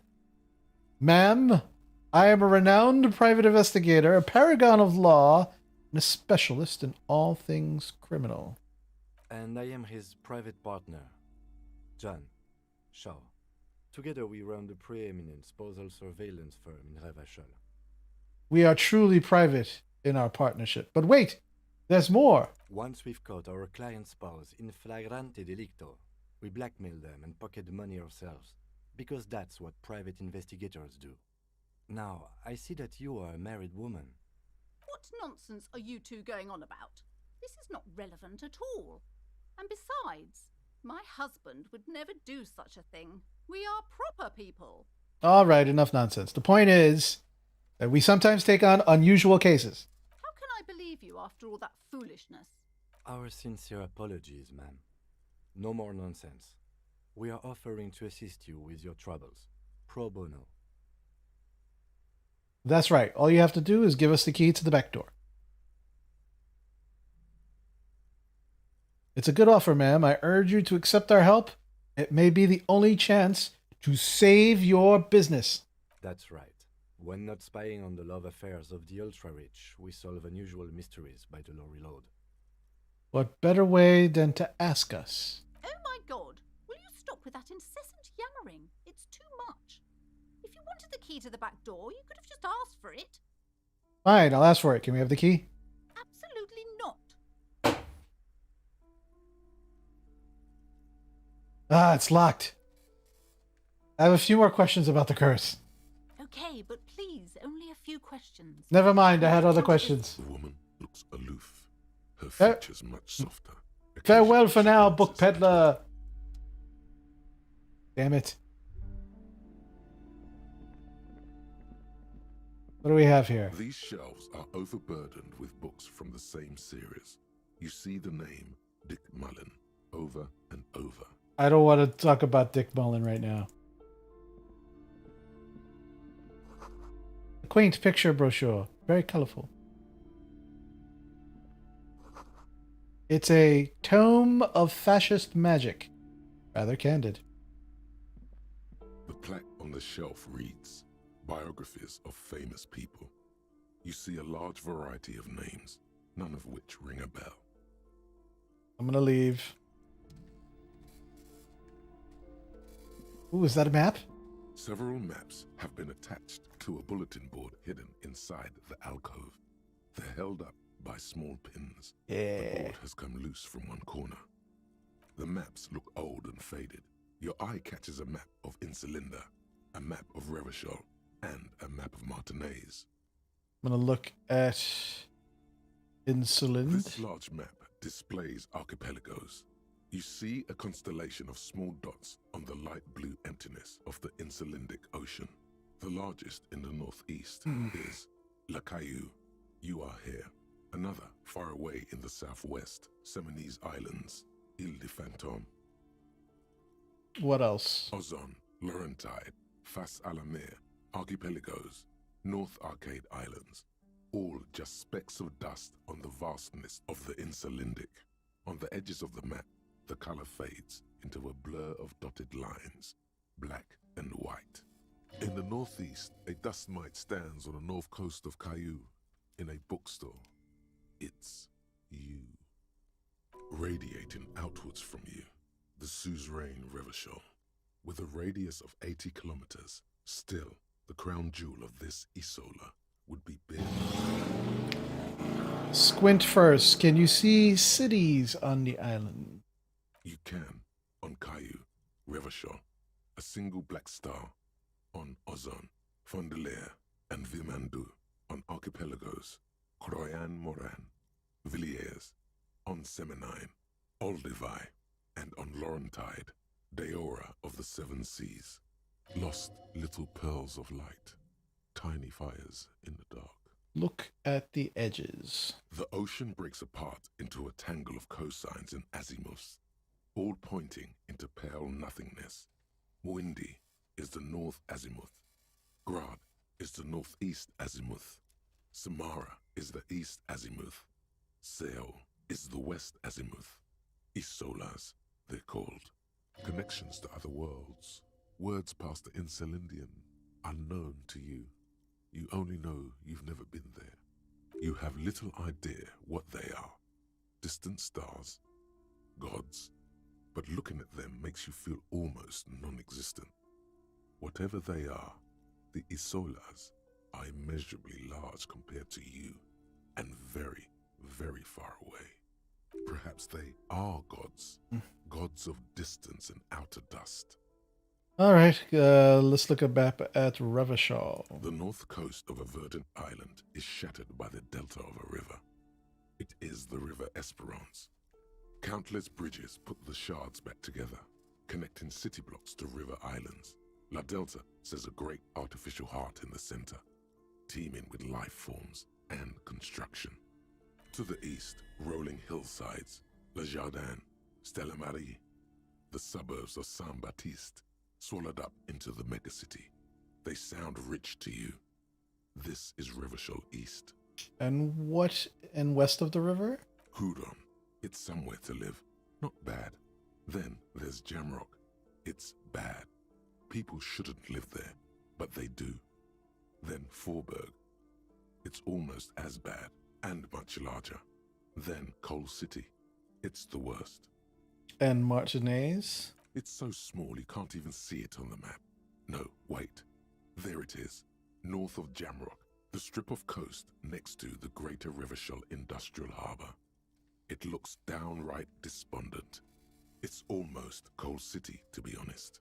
No, Coal City is worse. A charred limb. Rain falls on its slick black streets. And then there's the burnt-out quarter in the heart of Jamrock. Is it cold in this bookstore? Or is it just you? Ooh, sounds like there's something bad in Cold City. No, this is somewhere to be. This is all you have. but it's still something. Streets and sodium lights, the sky, the world, you're still alive. Let's look at the map of Martinez. It's not really a map, it's a tourist thing. A picture postcard with buildings on it, drawn from an isometric perspective. A date in the upper right corner says 48. Still, it's detailed. Could be pretty useful for scouting ahead.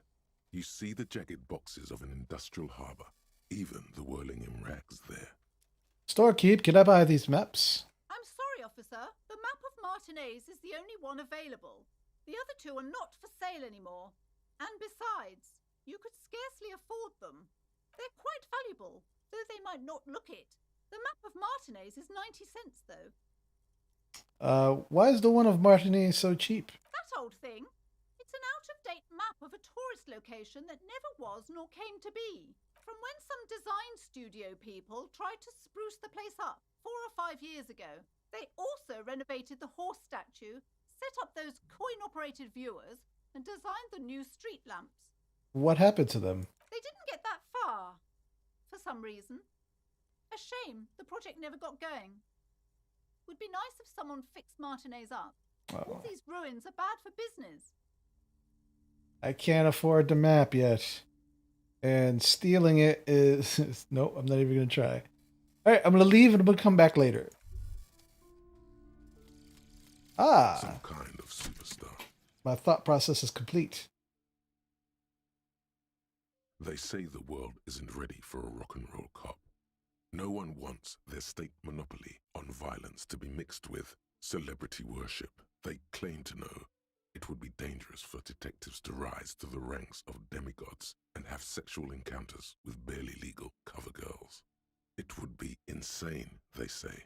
To all this, you say, fuck off and die, in a cool voice.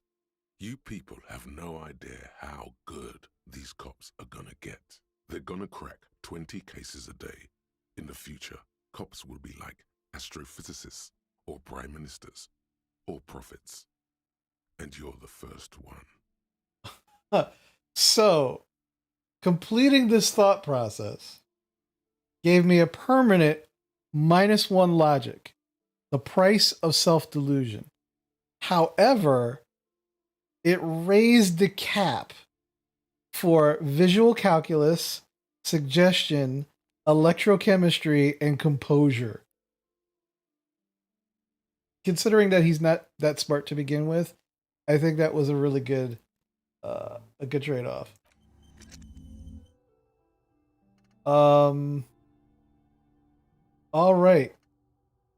I don't have any other open thoughts yet. So we'll have to wait on that. Alrighty, so what's over here? I'm gonna have to come back for that map. Another boring book just discarded here.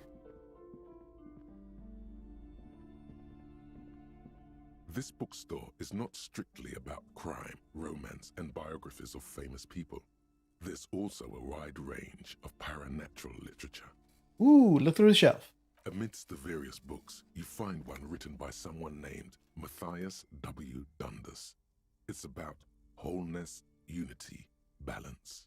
The point of the book, and many others on this shelf, is to give people medicinal advice in situations where they don't have access to paid health services. How does that work? It serves platitudes, while also telling everyone that traditional medicine, the kind people don't have access to and which costs more than this book, is garbage and would only give you cancer anyway, without even curing your cold or anything. Wholeness, unity, balance, on the other hand, can basically take care of anything.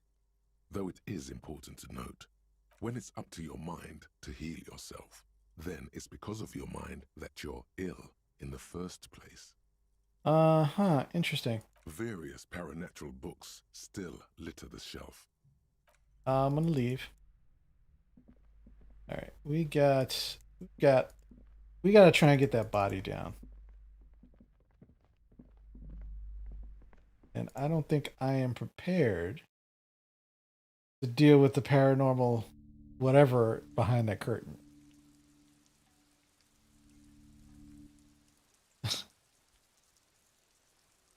All right.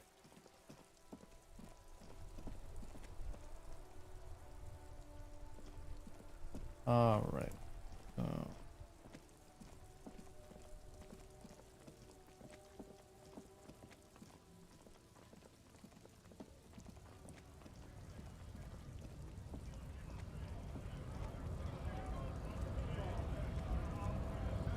Scab?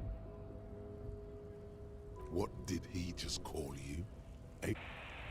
Oh no, not this again. You just got away from that fucking kid.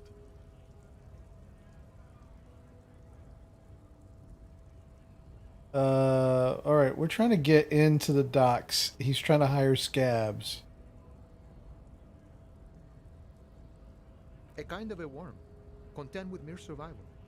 They come, they want to do our job for shittier pay, screwing over both themselves and us. Everybody loses. Hold on, where did they all come from? Beats me. Somewhere in the ground, I think. You don't seem to like them much. Gotta be bloody stupid or freaking evil to scab. Or I guess scared, maybe. But scared of what? Of who? Personally, I'd rather beg than scab. If the gentleman shouting on the street came begging, maybe they'd have gotten something. Have you tried talking to them? We've explained the matters, but they don't listen. This lot would be reasonable and go home if the big guy wasn't riling them up all the time. I was just messing with you. No one's ever seen a cop scab. Imagine, you cops going on a strike, but then another cop comes in and says, let us cop for less money. Speaking of, what brings the RCM here? To the wild north? Come to see the strife? Hey, you're the man in boots at the gates. Uno said you know about the armor.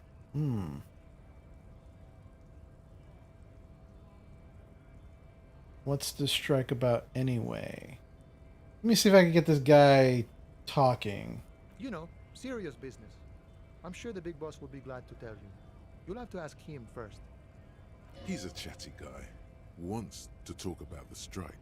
Yeah. Return once you've met the union boss and are on a better footing with the organization. All right, so I'm not gonna talk with him yet until I'm got better. All right.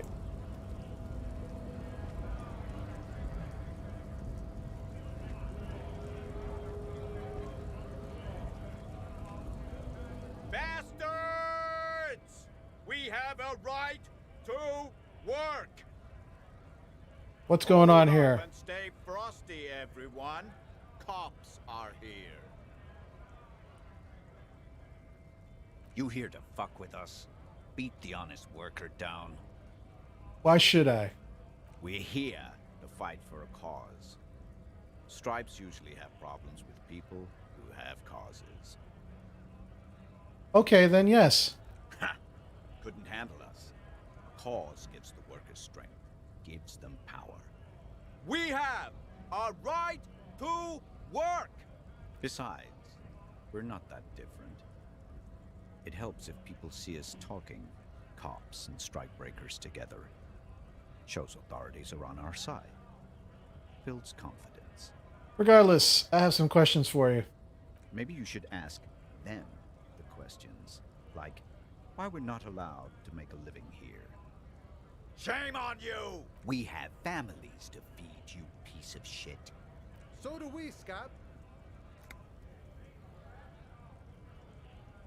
Who are all these strikebreakers? Honest men and women with rights to work, to be useful, not toys for corporate interests. We came here to help the harbor run smoothly in time of crisis.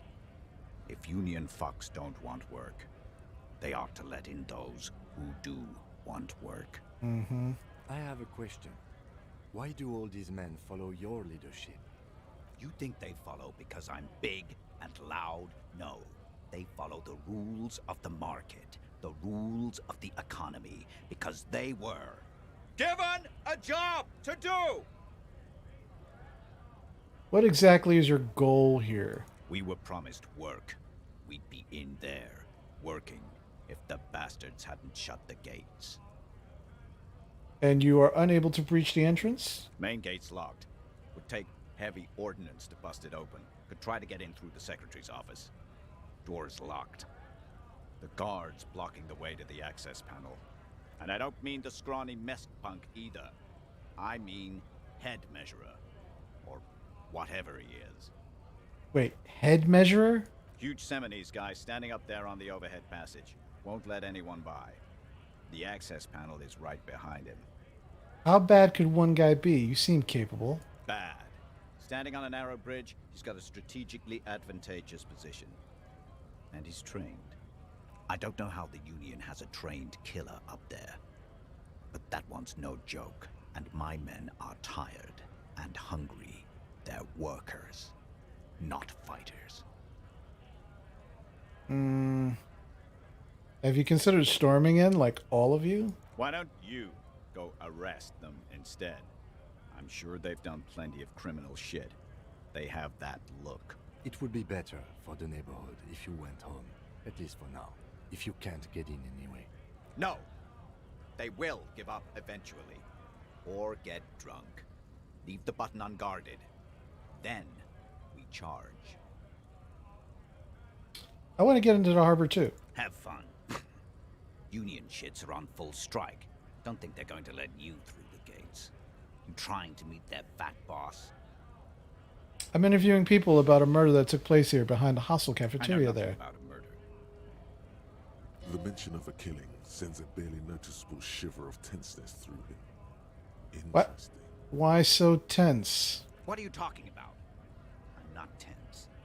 Yes, he's tense. And dangerous. Somewhere below it all. Right to work! It's shameful. Cops doing nothing. You should bring backup. Open up the gates for us. Blockading gainful employment for workers is a crime. This really isn't my area of expertise. We are not picking a side in this just yet, sir. Pity. Let us work! You've been talking to him for quite a while now. Something is off with this guy. Ask him where he's from. Okay, I gotta ask. Where exactly are you from? What's it to you? Routine, part of the investigation. Am I a suspect? Done no crimes. I only fight for the rights of people. Already got that. I'm interested in your background. We're all workers, right? Workers stick together. Came from the eminent domain, in Jamrock. Backgrounds in odd jobs, heavy lifting, cargo hauling, bouncer work. I know the drill. Sweet. Let's see, a bouncer. Where? I frequent a lot of the bars. Maybe it's one I know. Sweet. I know bars. Been thrown out from several. Maybe that's why you seem familiar. Or, I don't really drink, but work has taken me to some. Which one was it? Worked at Territorial. Ring a bell? Yeah, I think I've been there. Not right now, but I might have been there. I don't really remember things well. Never heard of it. Are you lying? We're done here. I have a strike to break. Uh-huh.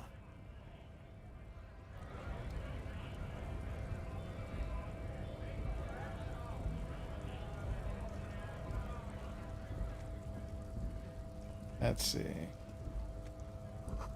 Lorries probably stored fuel here, but now they store booze. A lorry stuck in the traffic jam. This big, heavy Grad-made machine is well kept for such an old machine. I'm gonna look in the window. The windows are clear. They've been recently washed. You can see a lorryman's cabin with personal belongings, stickers, insignia. What kind of stickers and insignia? The driver has adorned his space with a substantial collection of peculiar paraphernalia. Proclamations about honor, strength, and purity are glued to various panels. And what about the back seat?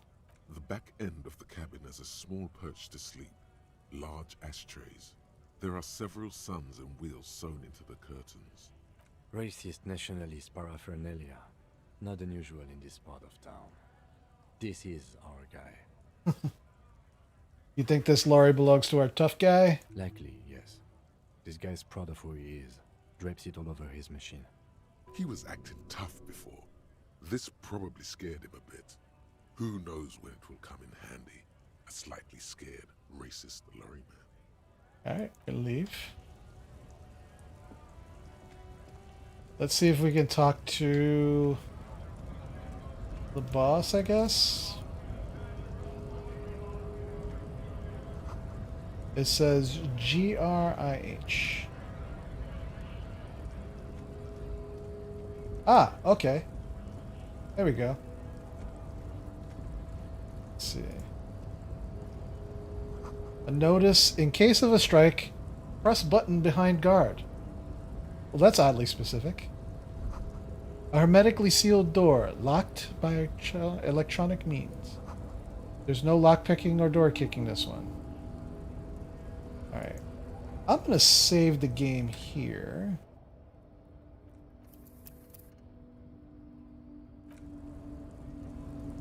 Because it's a good habit to save your game.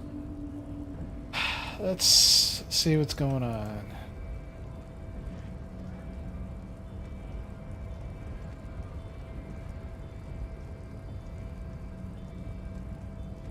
Nobody betrays your degeneracy. Okay. Yeah, Measurehead. His body totally betrays his degeneracy. Don't say anything. Size him up first. Okay, say nothing, size him up first. Are you admiring my morphophysiology? A ripple of muscle passes underneath his skin. He lets you look. It must be frightening to stand in the shadow of this racial pinnacle. Be calm, Sandwich. You are not in danger because you are not a threat to me. Puff out your chest and still say nothing. What is this androgynous display of sexual maturity? Merely standing up makes you sweat profusely. Your breathing is erratic. Wow. Your own heartbeat in your ears grows frantic, and you feel your blood pressure rise. Stop it!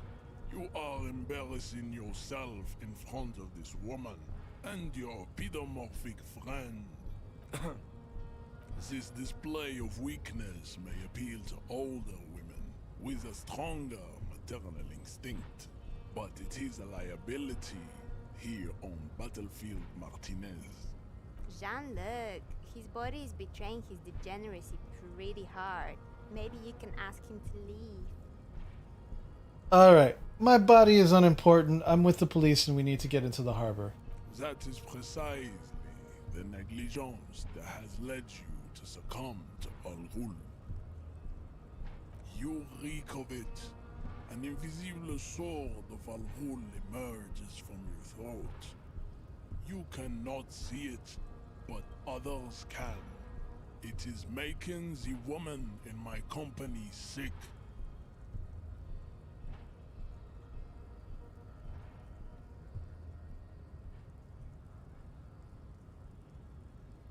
Let's see. Enough. Wait, Al Ghul? Yes, Al Ghul. Oh, alcohol. I Understood. doubt it. My microcephalic race servant. Okay, enough. I need you to take down the dead body or let me in. No, you don't. You need to get another drink.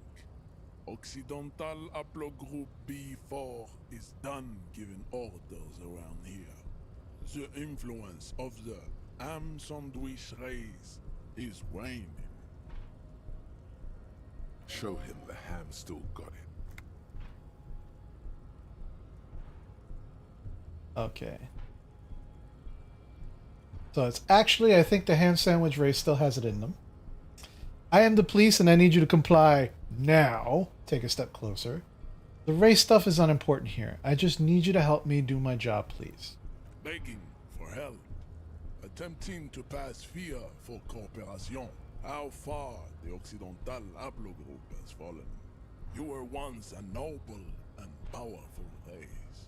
You gave the world eugenics, electricity, and powerful weapons of war like missiles and aerostatic aircraft. You made great gains in metallurgy, race theory, and statecraft.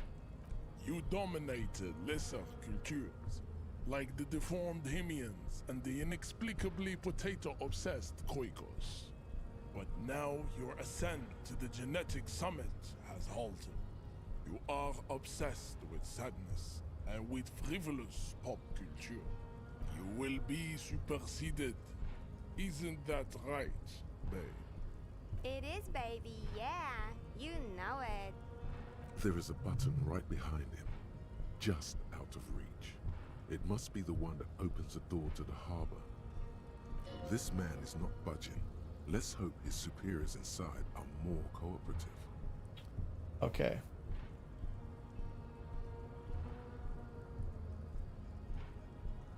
Come on, I need you to move about 20 centimeters back. Push him out of the way. I'm not physical, so I can't do that. You're right about all this. Now I need you to help me get that corpse down from the tree. It was your people who put that dead body up there. Your people should help me get it down. Or this is going nowhere. No, I'm going to go with 3. Enough with this begging. You should leave the stage of history with dignity by inviting the other races to a great world war. Bring your troops to the Seminine Islands and to Boogie Street, and we will pulverize you. When you are gone, we will build a museum for you. The walls will be lined with bottles of Al Ghul, your beloved beverage. Inside, we will store the odes to homosexuality you call art, and your microcephalic skulls. This is your chance. He's talking. Rip into him with a punch and catch him off guard. No, don't rip into anyone. You're sensitive. Remember, communicate.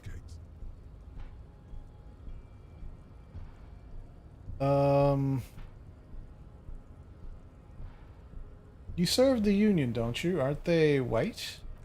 Don't be vulgar. White or not has got little to do with this. The race enigma runs much deeper than that. There must be some friction there. He's keeping it well hidden, however. Yeah, but you still serve them. How does that factor into your life? Mr. Clare is a man of vision and means. He has the will to confront polycultural capital. Give me the information. Something your race, naivistic communists, never did. Also, to serve is noble. It takes discipline. Your petulant individualism has only contributed to your race failure.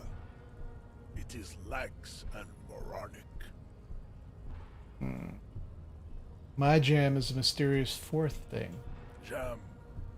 Individualism. You have gotten these ideas from degenerate youth culture, have you not? You have picked them up from rock and roll songs? Gotten it from disco, actually. Offshoots of the Seminoles people invented disco while having sex under the influence of cocaine. Wow. It is a shame upon my race. But what is done is done. I am not surprised you enjoy it so much. This has happened to many of the side products of the inevitable cultural victory of the Seminoles race.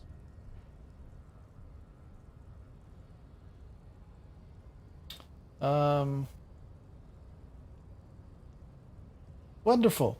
I need to enter the harbor now. You could take the body down yourself, maybe? What you need is to come to terms with extinction and never getting that dead body down from the tree.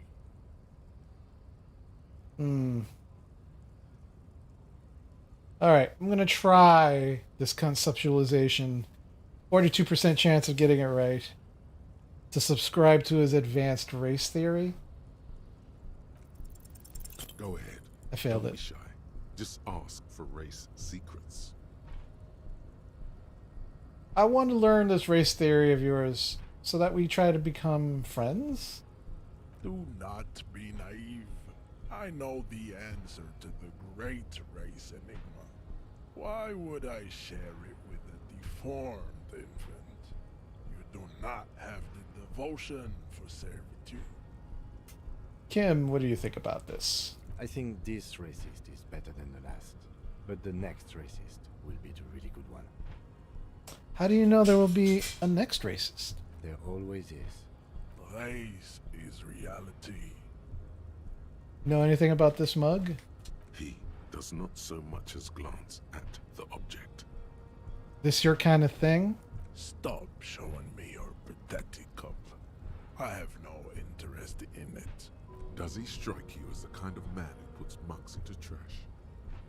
What do those tattoos of yours supposed to mean? Racists are generally not very good examples of their race. I am not like them. I am craniometric perfection.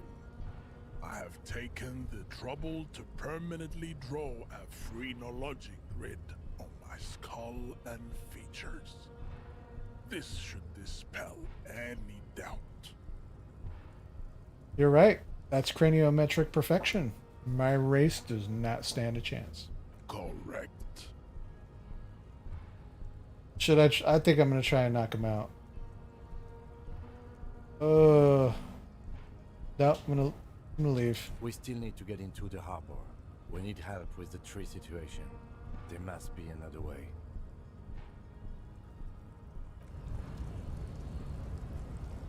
All right.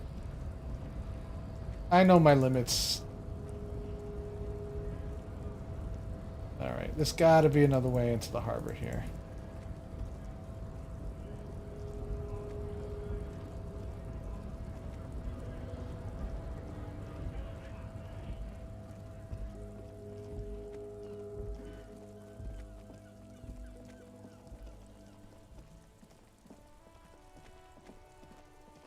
Actually,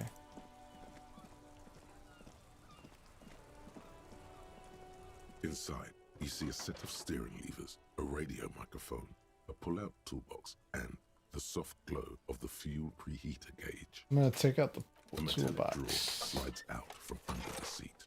Take what you need, officer. It's going to be a long case. I'm not protective of my tools, like some men are. He's clearly a little protective of his tools. But what can you do? Work is work. Ooh, I'm gonna take the red-tipped pry bar. The pry bar feels nice and cold in your hand, heavier than you'd think. Cold and heavy, like truth. You feel like you're reunited with truth once more. Useful for opening all sorts of doors and lids. I'm gonna take the hand-cranked flashlight. It's robust, weatherproof, and well-made. Police issue. Lets you see things in the dark you would otherwise miss. And then I'm gonna take the rubber-handled chain The handles cutters. are long and sleek. Snap, snap, go the cutters in your hand. Push in the Pull-out toolbox. slides back into its nest. Preheater gauge casts a warm glow on the steering levers and the radio on its hook. Close the door. And you know what? Let's see if we can figure out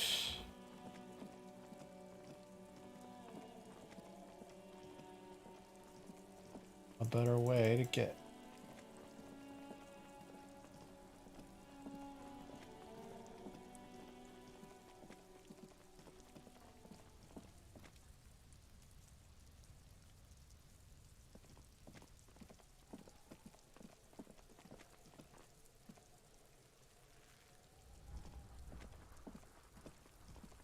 Gotta be a way.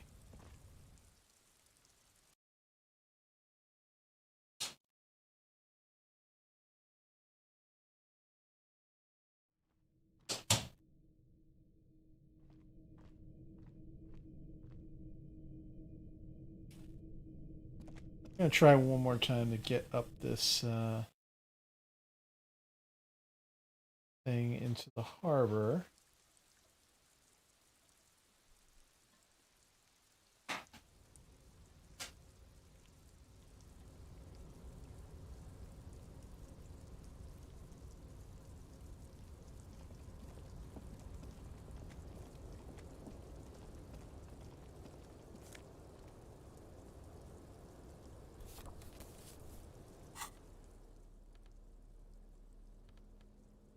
All right, items. This postcard depicts an ill-advised residential area overlooking the Jamrock Quarter. Okay. Tools. Flashlight. Pry bar. Chain cutters.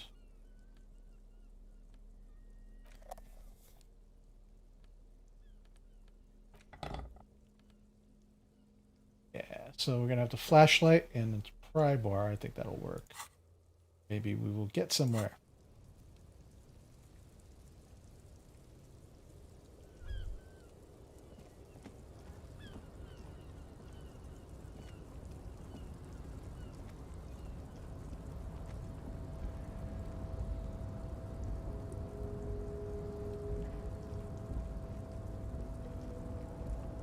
A tarpaulin cloak with possible RCM markings is still caught on the railing.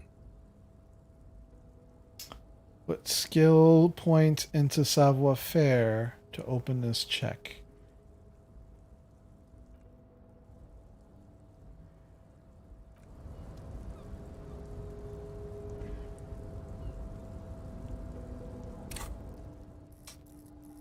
Savoir-faire.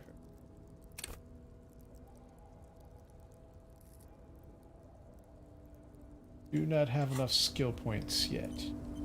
So I gotta level this guy up to jump over this thing. Figures.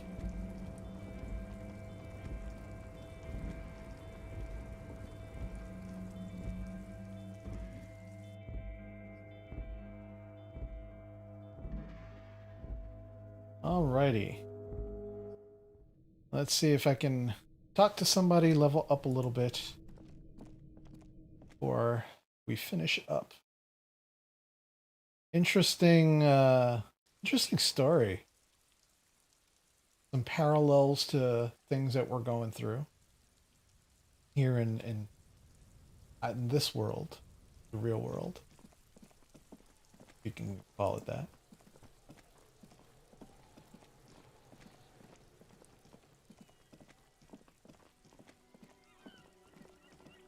All right, let's see.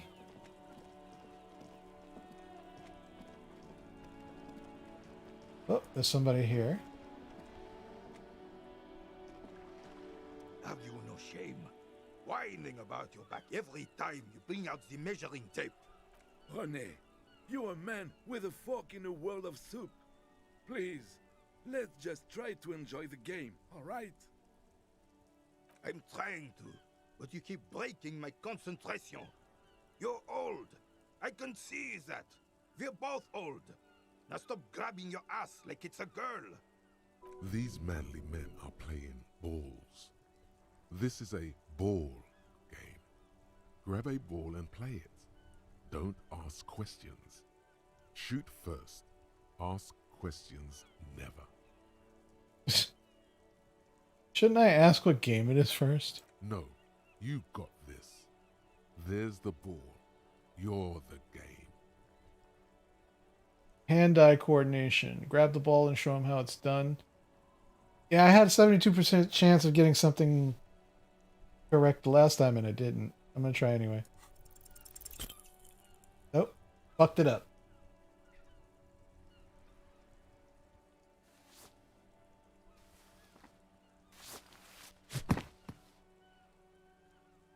I hurt This myself, felt didn't I? Wrong. Wrong like touching your sister's breast. You threw your sister's breast. Oh. Mon Dieu! Good job, officer. That was an excellent throw. There are no two more harmful words an athlete can hear than good job. And this was downright embarrassing. Hold on, why did it feel so wrong? Your muscle memory knew what to do and went for it. But there were gaps. Yeah, gaps you tried to fill with thinking. We don't think in sports. We do. We do. It felt like you were going for a thrust or a lunge. There was definitely gonna be jumping. Maybe you scored a point, but this is a fiasco. What are you talking about? You just executed a pretty much perfect pétanque throw. With a pinch of fear. How are you ever going to get the officer's shit off your nose, Gaston? Wow. Or even climb out of his ass?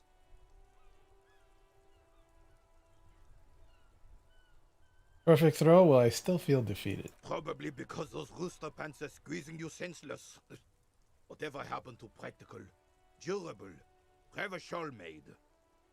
Now, what can I do for you? Yes, officer. What do we need from this gentleman? Do you know anything about the man hanged in the backyard of the Whirling in Rags? Unfortunately, I don't. Unlike most of the locals, I have no qualms about assisting law enforcement. But this affair has passed me by completely. And most of the locals? In Martinez, the union is the law. So can you really blame them? But you don't have a problem with cops. Cop is a pejorative term. I don't have a problem with policemen. On the contrary, I admire the effort to bring order to our streets. So again, you don't know anything. If I knew, I would not be afraid to tell you. I simply don't. I'm an old man, not a coward. The daily business of the riffraff no longer concerns me. This is a man with a lot of past, but little present, and almost no future. You seem to be playing in a crater. Yes. The terrain here provides an interesting variety to a familiar game. Do you know what created it? I do. Fire from heavy artillery. Okay, it's a crater left by artillery fire, but why? Why what? Why was heavy artillery used? Because that's what happens when communists hijack your country, execute your supreme leadership, and turn your capital into a slaughterhouse. You use heavy ordnance to clean up your home. Maybe we could do this history lesson later. Fine. What do you want now, then? Thank you for your time. Son, you've really let yourself go. It's a disgrace. But Coach Physical Instrument is going to get you back in prime condition. Even if it takes 1,000,000 push-ups. Coach Physical Instrument? Does that mean you'll call me a maggot and a Nancy boy to motivate me? Does a master swordsman insult his own blade? No. I'm going to turn you into an athletic benchmark, you big pussy. Yes, sir. Forge me into organic steel, coach. It's going to take blood, sweat, piss, and tears. But when I'm done with you, boy, you will be a master athlete. Let's do this, coach. I'm with you. Behold, world. Here walks a sportsman, hands choked and hair kept back with a bandana. The Homo Athleticus. All right, we got a new thought process. So I'm going to make that. Oh. -2 encyclopedia. Which, what am I at now?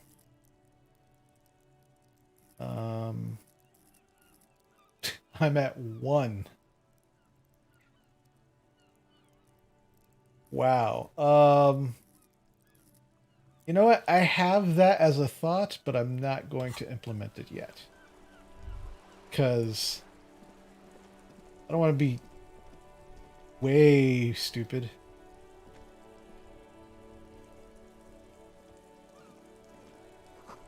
Enormous boulets worthy of a real man. The worn and beaten wooden planks of the bench do not look overly comforting. We can sit on benches after we've solved the murder. Let's go.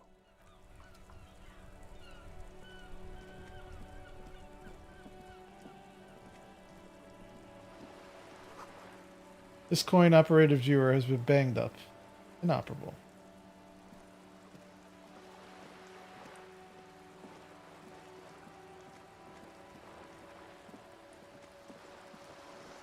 Let's take a look around. Not something I've done yet.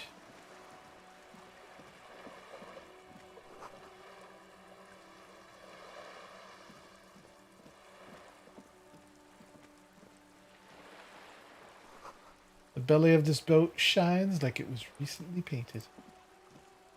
Oh, wait.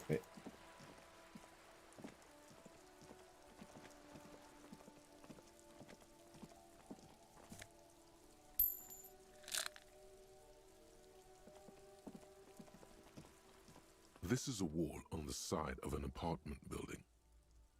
Why am I looking at this wall? You have no clue. It's just a wall. So many walls all over Martinez, weather-worn, cracked, their paint peeling. Okay. Ah, there's that girl. Garden hose. This won't be of use until the snow melts.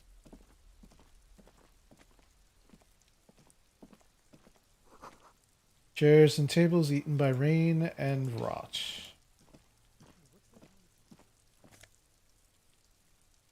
Orange bum hat. And nosafed. Just a closed door, but you look at it suspiciously.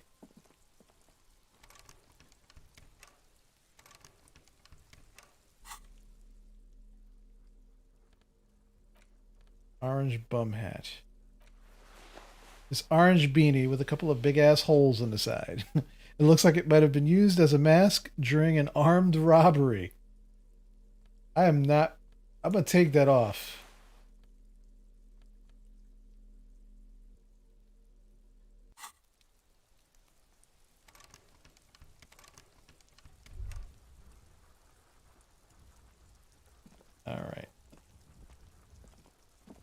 All right. Well, you know what? I was hoping to get a little further tonight, but I'm going to call it for the evening. Let's just save quickly.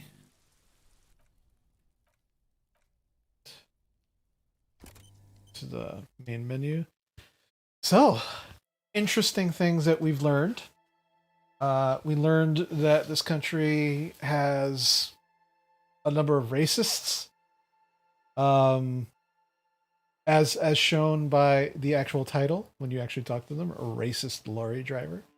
A lot of social commentary in this game, which I'm actually down for. It's pretty cool.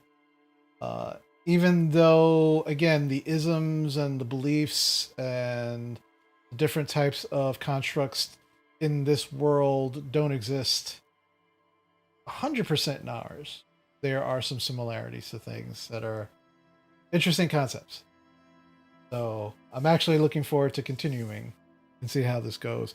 Gotta get into the docks. So that's kind of the next thing. So I'm going to try savoir-faire so I can jump off the roof when I finally do level.